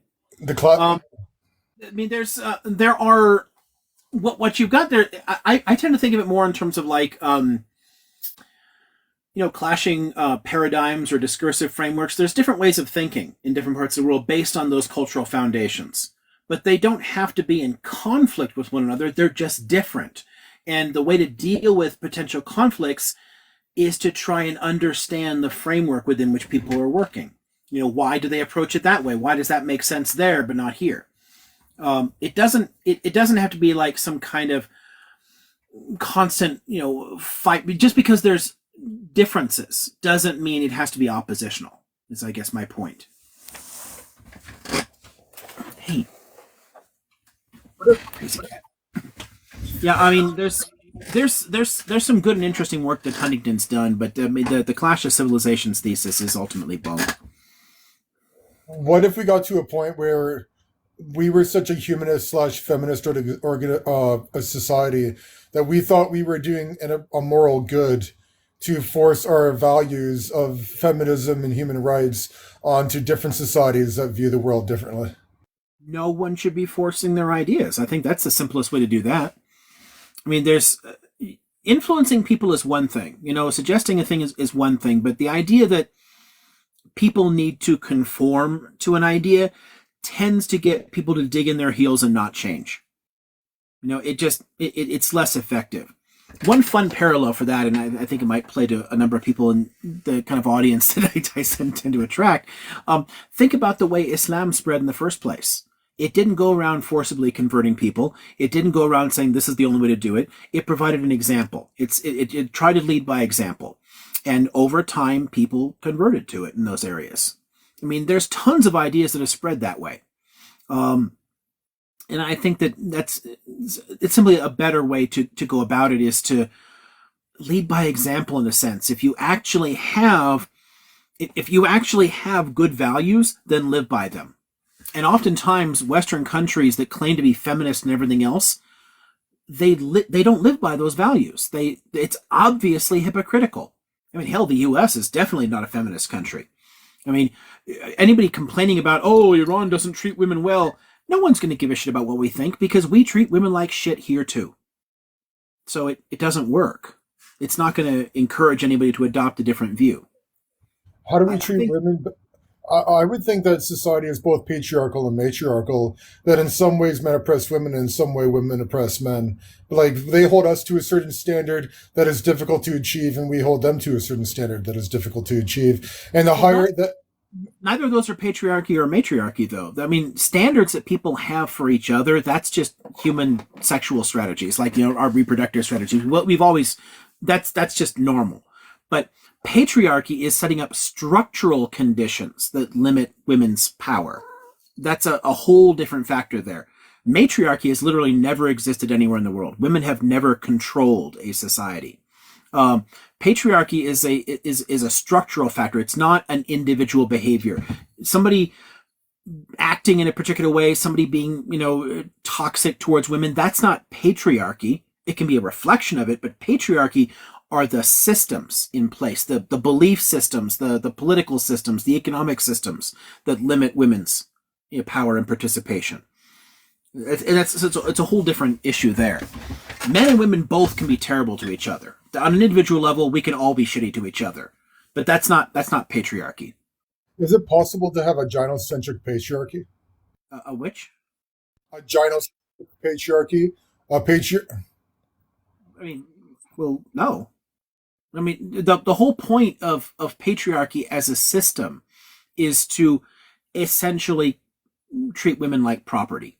It's not it is it, you can't have a system that affirms women's rights and is patriarchal. I mean, patriarchy is originally rooted in property rights in the Neolithic. It was a way to, if I can control some woman's sexuality, then I can produce kids that can protect my chunk of land, and that's that. It doesn't it builds up over time and spreads through different cultures, trying to preserve a particular power structure that's in place. And once it's there, it's very hard to get rid of.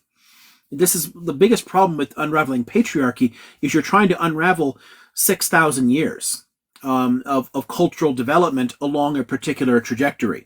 But if you look at hunter-gatherer populations, patriarchy makes no sense at all, because men and women contributed equally to caloric intake.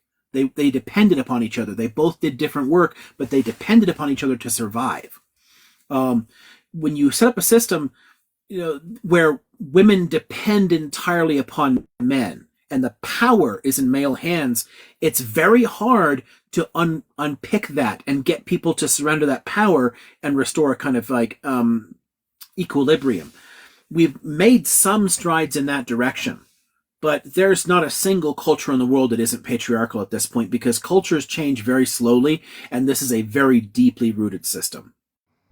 Do you believe that? Well, what about there's a place in China where only women have any sort of property rights or rights to the children, and there's also a tribe in Africa where like the women are entirely they run the village, and the men are allowed to come in and they fornicate, but then they kick them out.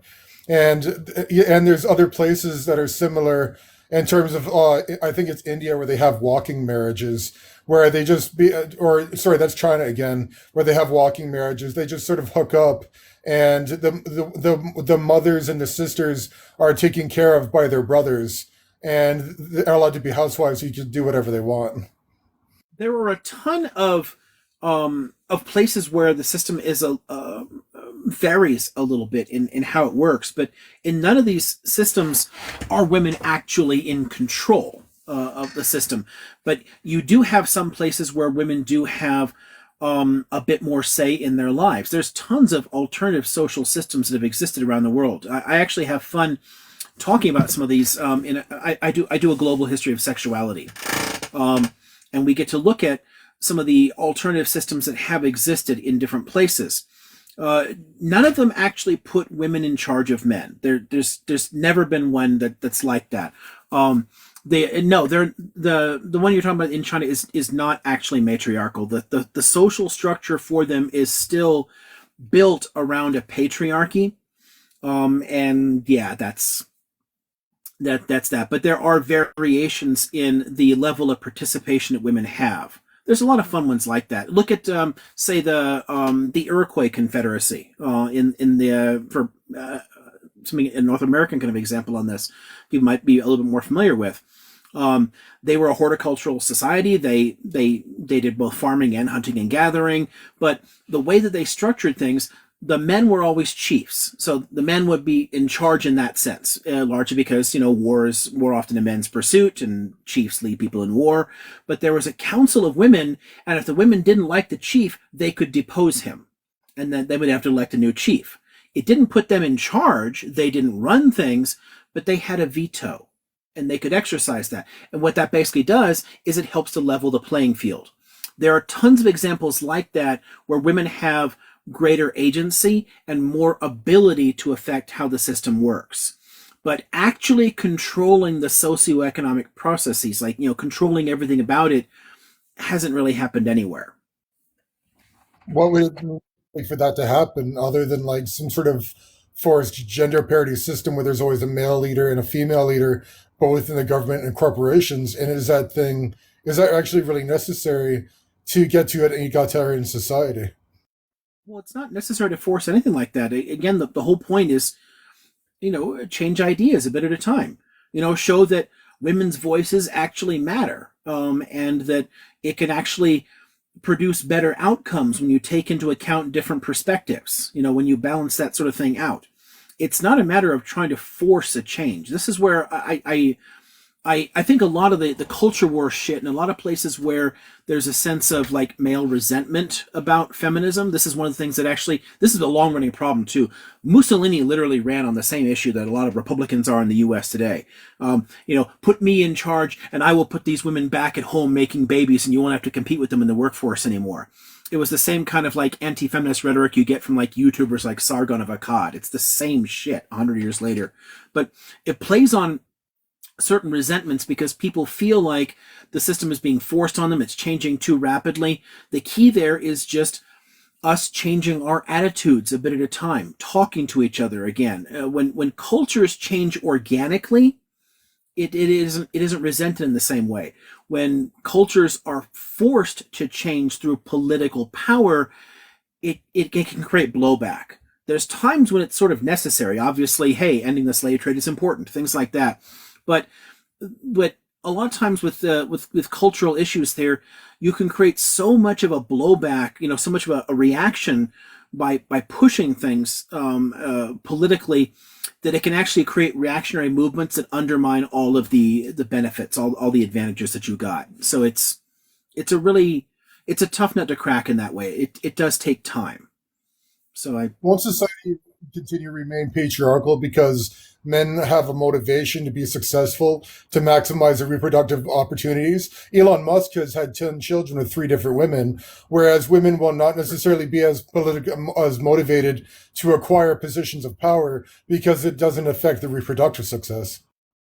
Well, yeah, but none of that actually makes good historical sense. Like, Musk had kids because he's a fascist and he's rich enough to afford them. But even there, he won't provide proper child support. He's not actually taking care of his kids, and he's actually hated by several of his children. So that's a great sign of success, isn't it?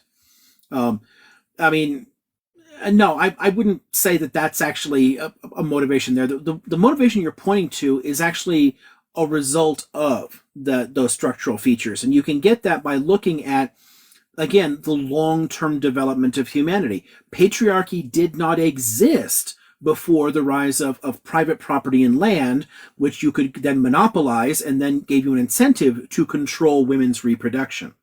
If you look at hunter-gatherer sexual relations, there's no real monopoly on sex. There's no great control over things like this. Women are free to if they feel like it, choose different partners, have different relationships like that, because nobody gives a shit about paternity. Who the father is, it doesn't matter, because you're not locked into a sense of like, I need to produce a dynasty to control things. Musk is a consequence of patriarchy.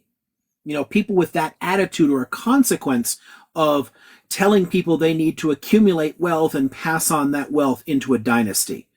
That's not how humans have existed for most of our time on Earth.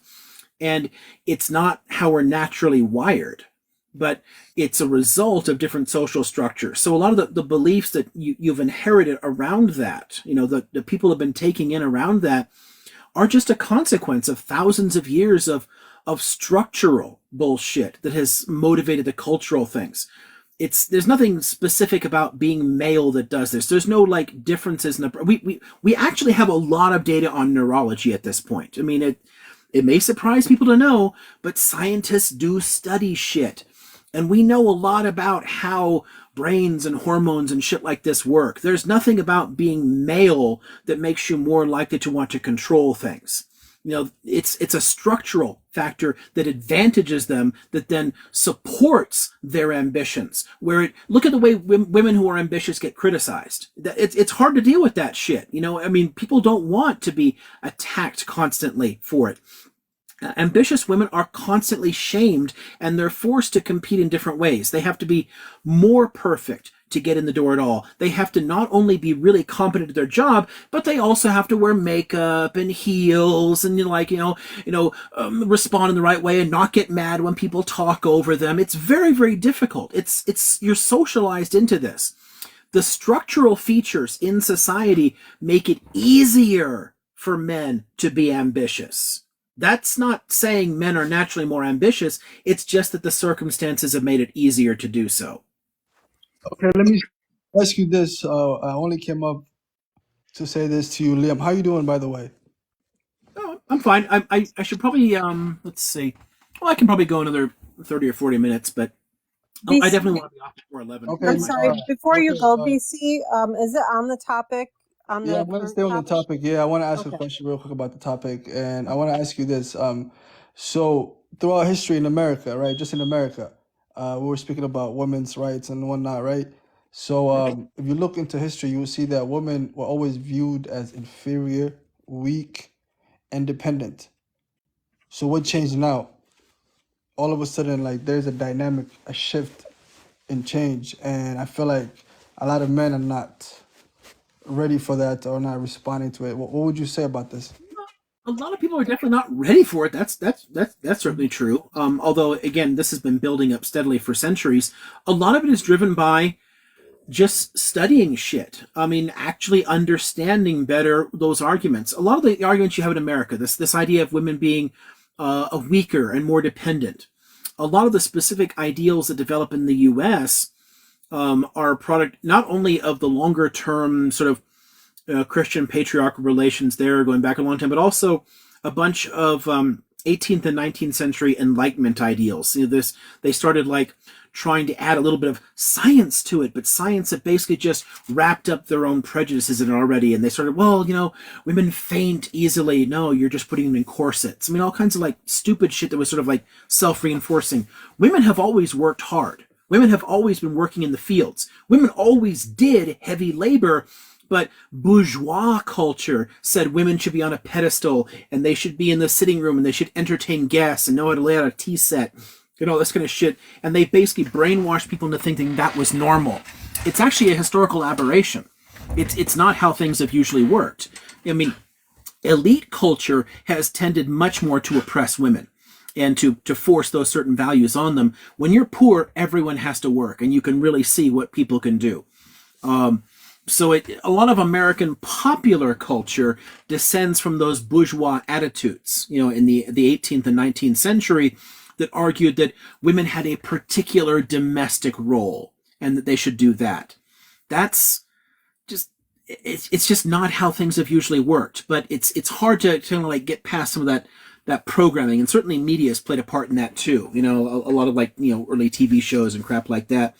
It does produce a very flawed view of humanity and human nature and human history that people then spend their whole lives chasing after. It's harmful to men too.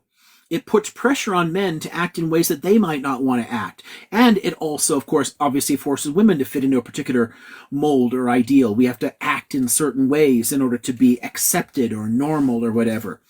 That process is actually very harmful to both genders and to both sexes.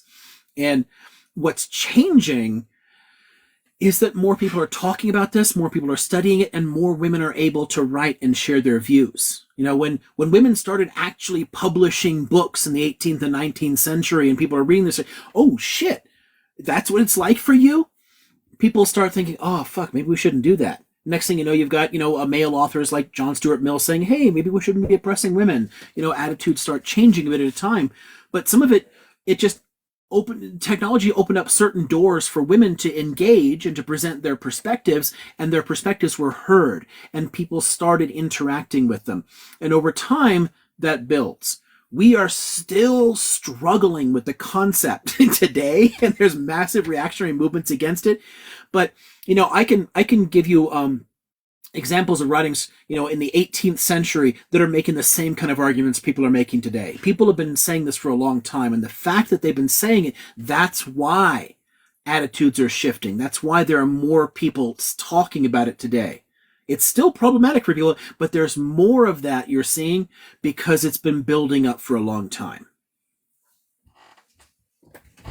Appreciate the answer, Liam. Well said.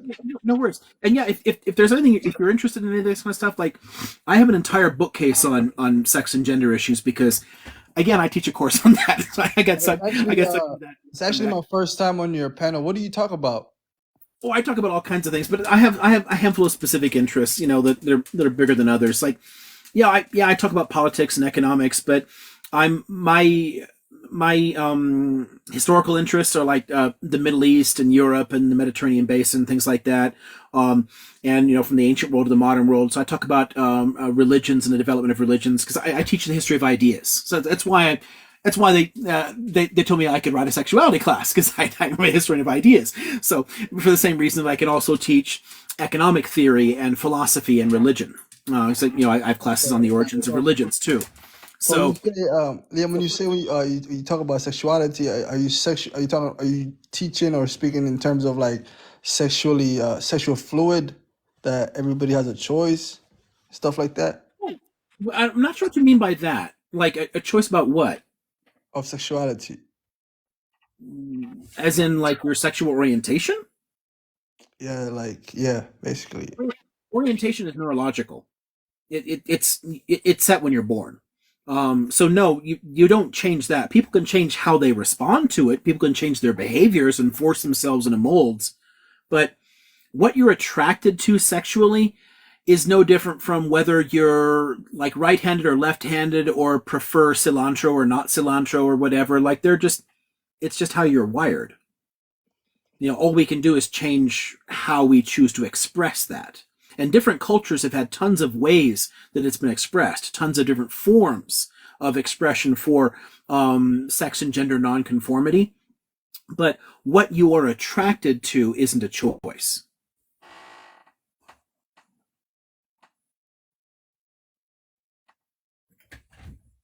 I teach in terms of like the history of like how in terms of like we start obviously with the anthropology and biology, but like in the class it's like how have different cultures dealt with these differences, how have different cultures expressed these differences. That's something that comes up there.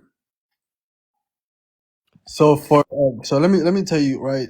This is what I believe. Right, I believe that a lot of people might actually take an offense to this, but this is what I believe, and a lot of people actually might agree with me, which is that there's a male and a female, right? However, then you would have someone that's basically, in the community of gay and a lesbian. But then there's many other letters that came about. So there's a lot of confusion, if you understand what I'm trying to say, right? More letters come in by the day, and it's confusing a lot of us, right? Terminology wise, I get thing I wise. get the confusion being Normal or I is get that there's abnormal? confusion. Yeah. I Go mean, ahead. I get that there's confusion and a lot of like terminology is sort of up in the air because people are like they're trying to figure out how to categorize things, and there's honestly a danger in some cases of people creating a new box for themselves, a new way of trapping themselves. But the only reason these things are showing up, the only reason these different terms and labels and letters are showing up is because we are now able to talk about people who were historically swept under the rug and ignored.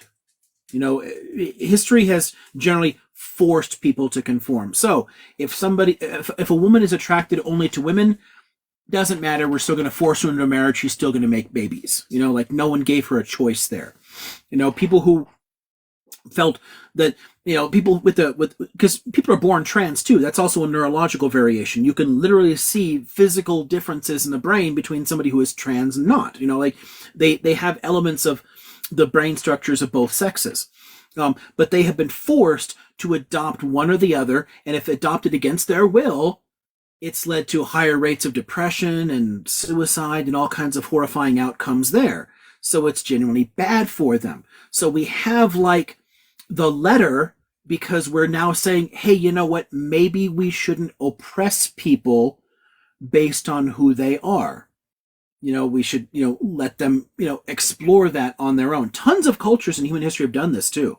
Like a whole shitload of them. This is one fun thing I do in that class is I show cultures going back thousands of years that have actually dealt with trans issues and, with LGBT issues, in different ways and have allowed different people to interact and to express themselves in different ways. It's never been just one way. This individual cultures have had one, but those always shift.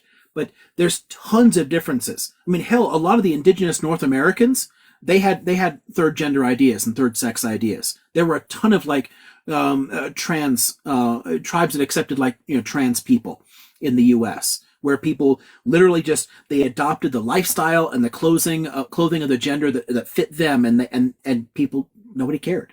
It didn't matter. Europeans killed that. They literally persecuted it out of existence. But it was there. There's tons of things like that all around the world. Yeah, but the Hijra community goes back a long, long time in South Asia. Exactly. There's problems with all of them, but they've all been different ways of interacting with something that is actually natural for us. People varying in terms of what they're attracted to or their gender expressions or whatever here. It's like there's a natural variation between, like, most people are right-handed, but some people are left-handed, right? So some people are gay. It's just part of your natural wiring, and it is not harmful. If it was harmful, it would have been weeded out by evolutionary processes. It's a naturally occurring neurological variation that has actually been beneficial in human history, in our evolution. And we have social problems because we refuse to deal with that fact. There's just tons and tons of naturally occurring neurological variations that we have historically persecuted instead of dealing with well. So, yeah, I get that there's backlashes. I get that there's people confused about the letters. We have to get over that shit and just talk to each other and follow the science. When so many of the attitudes that I see expressed all over the place in media and the internet are literally people arguing against the science. People are saying, like, oh, people who are trans are mentally ill. They're arguing against every psychiatric and psychological association. They're arguing against neurologists and anthropologists and sociologists and historians. We're all telling you this is fine. This is normal. It's only people who have a problem with it. So that's just my perspective. Yeah, I get that it's confusing. I get we have to talk about things better. But something that's naturally true isn't going to change just because it hurts your feelings. I have a question. Do you believe that monogamy is a normal thing for human species, or that every man reproducing and every woman reproducing, all things being equal, is a normal? Or do you believe that if we were like a universal basic income where women were able to practice absolute sexual selection, that a small minority of men would have all the children, and The latter one only if you're continuing to create this nasty patriarchal capitalist dystopia. I mean, women are that's not an advantage to women anyway. That's basically them having to accommodate themselves to a horrifying situation and survive somehow. So, gods, I hope we don't create a society that pushes more in that direction. It's bad enough as it is. Monogamy is a social choice. Tons of societies have chosen it. The current, Christian influenced one in the U.S. has chosen it, but that it's not biological. I mean, our hunter-gatherer ancestors didn't give a shit about it. Almost no mammal species on the planet is monogamous. It's extraordinarily rare in nature, and we again understand human neurology. We are not biologically monogamous. We are socially monogamous. We can choose it.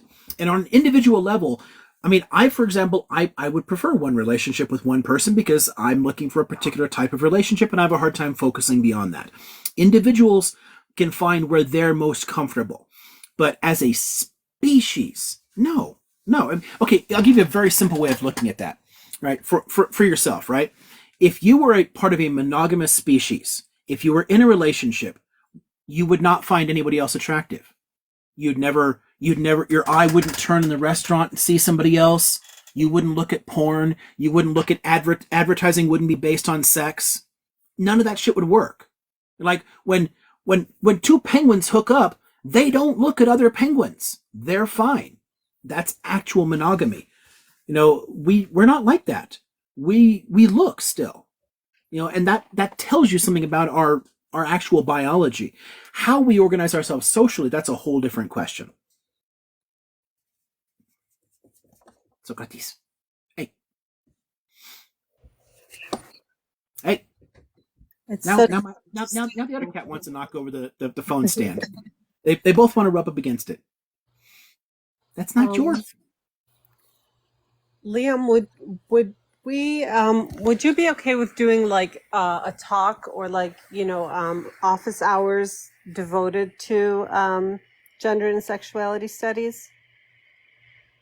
I mean, again, I literally teach it every year for a reason. Obviously, I care about the stuff. Awesome. So sure, if people want to like plan something like this, advertise it, gather questions, and people who want to talk about things like this, yeah, sure, why not? Yeah, I think people in the chat, and I know a lot of people in my own life who'd be super interested in a topic like this, myself included. Unreal, you can feel free to stay up there. I just wanted to make sure that we get to Nasser's question since he's Yeah, been exactly. And working. I've only got like another 15, 20 minutes at most. So I need to get off sometime soon. So let's move on to something else here for tonight, and then yeah, let's think about on some other future date we can plan a topic like this, and people can come in with it. Hi. Great, thank you. Oh, kids who want attention. Oh, I saw Uh, cookies. hello, Liam. Hello. I hope you're doing good.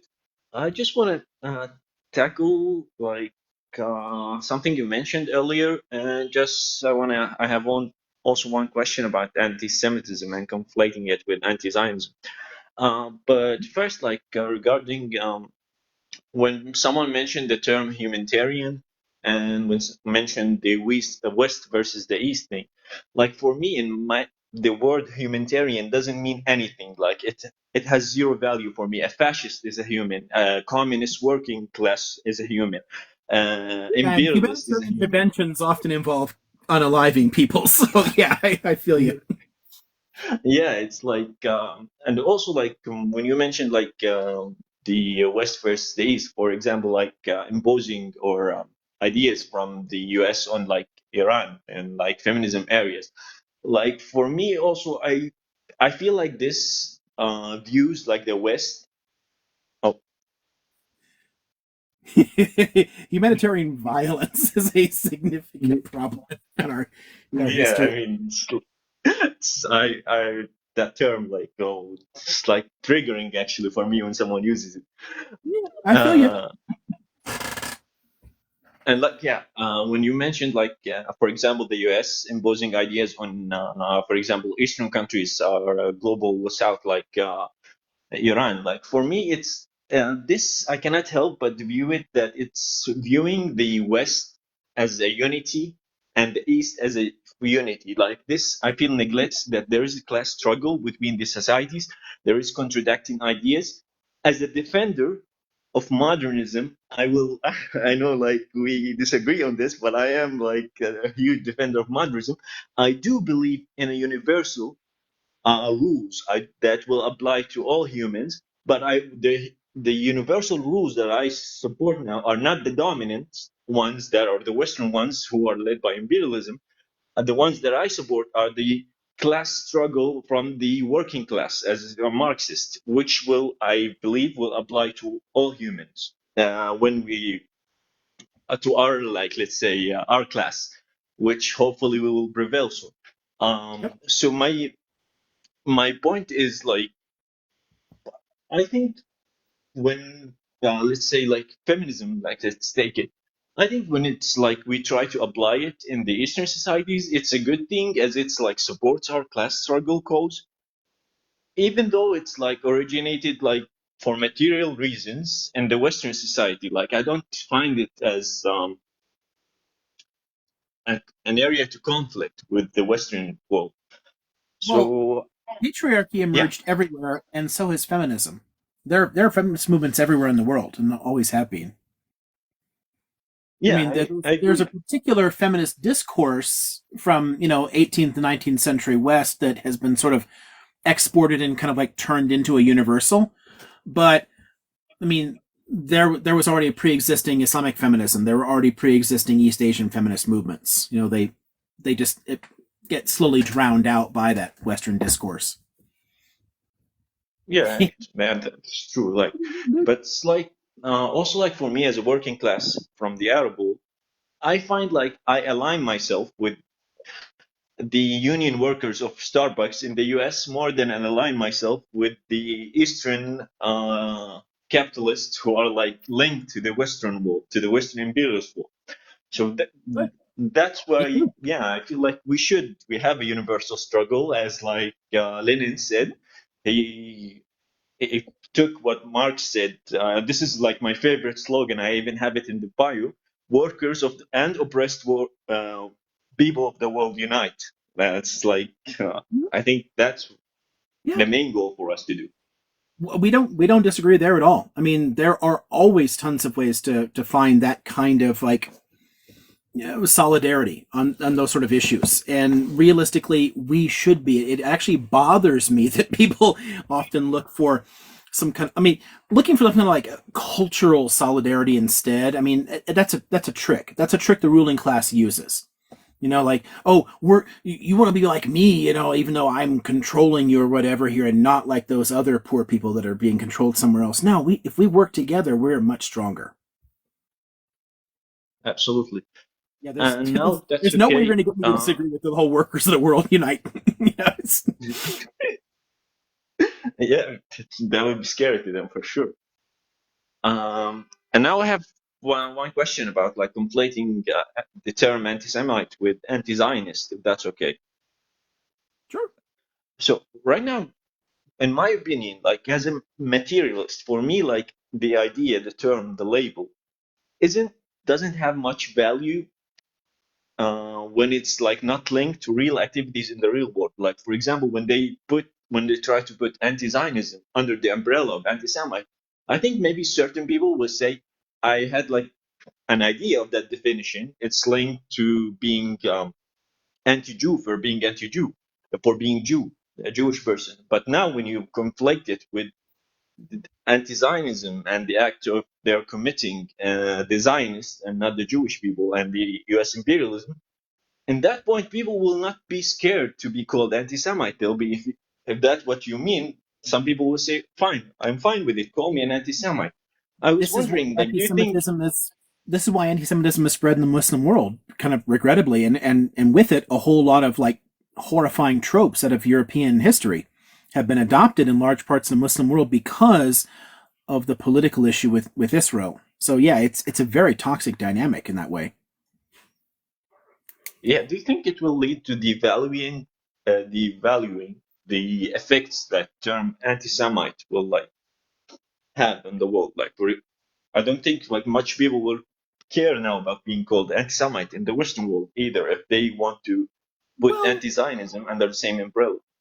no, I don't think it'll change that in that way. I think that there's enough understanding in a lot of places of the consequences of anti-Semitism. So it's that would be difficult. The people who are most comfortable with that history are either so caught up in like their own like position on the political issue there that they honestly don't care about the rest of it or the other consequences. I mean that it's honestly it's deeply dangerous. I mean, because all forms of racist discourse are really, really harmful, and anti-Semitism is a form of racism.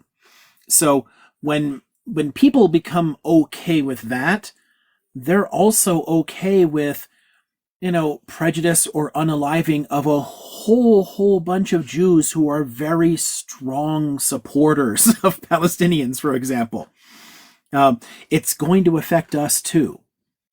And again, it has some very clear historical effects. So I don't think that it'll go in that direction, and I really hope that it doesn't. The more that we kind of normalize that discourse, the easier it is to open up to all kinds of other racist discourses. The path to anti-Semitism, it also takes you into Islamophobia and anti-immigrant discourses and everything else. They're all interconnected. When you normalize one form of hatred, you make it really super easy to appeal to that same public with another form of hatred. Yeah, I agree. That's why I think, like, for Norman Finkelstein argues that Israel is one of the most dangerous things to Jewish people for them claiming to speak for all Jews of the world. Yeah. I mean, and the fact that they have so closely associated Jewishness with Israel is actually very harmful. But I think one of the we have to get more clever about the way we push back against it. This is one of the reasons that I have historically not even used the term anti-Zionist for myself. I am a hardcore anti-nationalist, but I have difficulty using the term anti-Zionist because of the way that it's sort of understood and the way that it triggers people. I tend to prefer things like post-Zionist, which in Israeli discourses means literally the same thing, but it doesn't have the word anti in front of it, which has a kind of like unconscious trigger for people. It takes them in a particular direction before they've even heard your arguments. I think if we get more clever about the way that we criticize things so it doesn't put people on off their feet. I mean, because realistically, you don't need like a racist ethno state to be Jewish, or you don't even need a racist ethno state even to have a romantic connection to that land. I mean, it's entirely possible to have a completely different approach to this, but language and framing really, really, really matters. So just from my 2 cents on the issue, I don't like anti-Zionist for the same reason I don't like pro-choice in the anti-abortion debate in the U.S. When somebody says I'm pro-life and the other person says I'm pro-choice, the pro-lifers already won the argument because they framed it around the question of life, which means your choice is for unaliving, and that's why people can hear all this "you're a baby killer" stuff. It allowed them to set the terms of debate. If you allow the other side to choose the terms of debate, you've already lost. And I think anti-Zionist is a trap in that sense. I think I'm unfortunately like I kind of disagree because uh, if I want to compare it with something, I would compare it like to say anti-capitalist. Like when someone says like anti-Zionist, what we mean by it, like I'm anti the existence of Israel as like a political entity. I'm not anti the existence of a certain ethnicity or certain people. So for me, is like I don't really believe in much debating with Zionists, or I can get myself to do it. But the thing is, like, let's say I try to change the term for, like, let's say capitalists, and I said I'm not anti-capitalist, but I'm post-capitalist. That will not change the fact that I need to clash with capitalists. There is a class struggle behind, Sure. like, outside the Well, yeah. idea world, outside the Yeah, idealist world. There's a but they're a little class different struggle in the sense that Zionism is oftentimes folded into somebody's sense of self and their connection to their Jewishness at this point. You're dealing with like 100+ years of propaganda that has made it a part of someone's personal identity. So the difference in framing is useful when you're having those conversations, when you're trying to pave a way to that, when you're trying to make it easier for people to have those kind of discussions.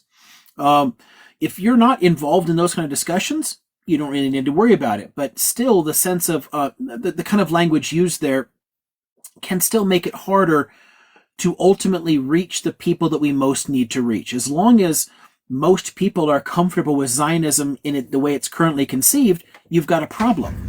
And ultimately, the best way to defeat Zionism in the way that it's currently conceived is honestly to reconceive of the word. I mean, in some ways, maybe neo-Zionism or some other kind of neologism might make more sense. A way to kind of like build on what they've already heard in the association they've made between Jewishness and caring about this land, and cut it off from the idea of an exclusive ethno-state that oppresses Palestinians. Because those are two different things. Jews have for 2,000 years given a shit about that land. So that's not going to go away. But that doesn't mean they have to support an apartheid state there. That's a whole different ball of wax. And that's what they've managed to conflate. They've managed to get people to think that their Jewishness means they have to support an apartheid state. And we don't need to. That has to be broken. But psychologically, we have to find a way to reach people that already are conditioned to hear certain words and to have it appeal to them on a particular emotional way. So helping people to think of the word Zionism in a completely different way is probably a psychologically more effective tactic than saying you can't be Zionist when they've had 100 years telling them that that just means being Jewish, especially since some form of Zionism is actually, so when you're saying Zionism, not Judaism, yes, in the sense of like support for the ethno-state, true. But think about every Passover Seder. next year in Jerusalem. There's always been a sense of like wanting to come out of the diaspora. It's a part of like the Jewish cultural imaginary to care about that land, even if you're never going to go there, never going to interact with it at all. We have to get people to think about it differently, right? And to apply that caring, that emotional concern in a very different way. If instead we get people feeling attacked for their identity, they will dig in their heels and they will support Israel till the end of time. So honestly, in some ways, and this is again, I can't tell people how to approach things or what they want to do or how, but from my standpoint, if we want people to dig in their heels and support Israel and keep supporting this apartheid state, then putting them on their defensive in the sense of their personal identity is a good way to do that. I would rather help them to find a way to reconceive of their identity in a non-toxic manner. That's my take on it. And honestly, in some levels, the same thing is kind of true with capitalism. I've had tons of conversations with people who describe themselves as hardcore capitalists. I avoid the terms capitalist and socialist. I talk them through the different issues, and I get them to agree 100% with a whole bunch of socialist policies. And at the end of the day, okay, yeah, this person would be a socialist, but they're conditioned to think of the word in a toxic way. It gives them a different way of thinking about it. If you can kind of skirt around the propaganda that has given these words certain meanings, and for somebody that like their identity is based around capitalism, unfortunately that's not very common, but they exist. So you get like the right libertarian type that like capitalism is a part of who they are as a person. It's a lot easier to talk to those people if you don't use the word at all. And I have had tons of conversations that have actually slowly steered right libertarians away from being capitalists. But I did so by working around the way that they've been like brainwashed, you know?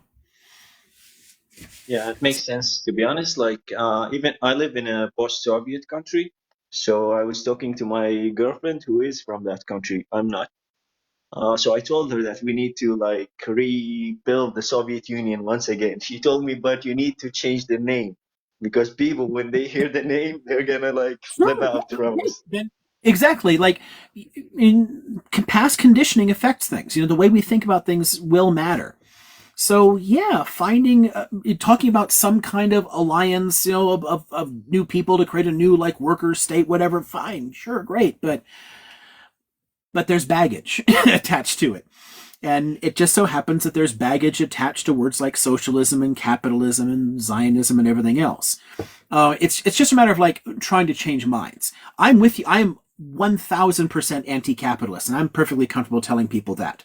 But if I'm having a conversation with somebody who defines themselves by capitalism, I avoid the term and work around what are your concerns? How can I address them? And then basically show them how a non-capitalist model is actually better for them, and that has tended to work. You know, so it just Absolutely, depends, to be honest. you know.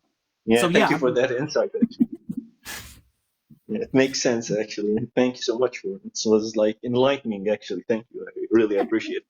yeah, no worries, no worries. Okay, it's now okay. Yeah, I should probably like wind down here and say goodnight say goodbye for the night. Um, but yeah, it's great. You're the last person in the little boxes too, so it's a good place to wind down. Awesome. Thanks so much for your time, Liam. Yeah, no worries. This is always fun. So yeah, let's see. Tomorrow night's actually a possibility too. I have a couple of errands later in the day. But I should be back up in the mid evening again, and by that point, I don't want to grade papers. So if I'm back up here, like I'll be. Let's see, 17, 18. I should probably be back up here by or at least 6 p.m. my time. So probably like maybe even a little earlier than today. I could probably pop on tomorrow night because I don't want to grade papers that late at night. I'll still start early the next morning. I'm sure we'll be happy to have you. I think you're getting plenty of thanks in the chat too.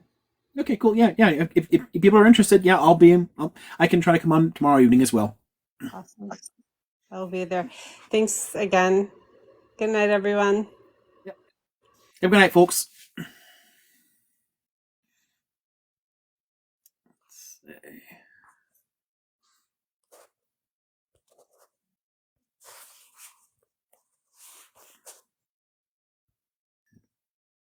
So hard to get this button to work.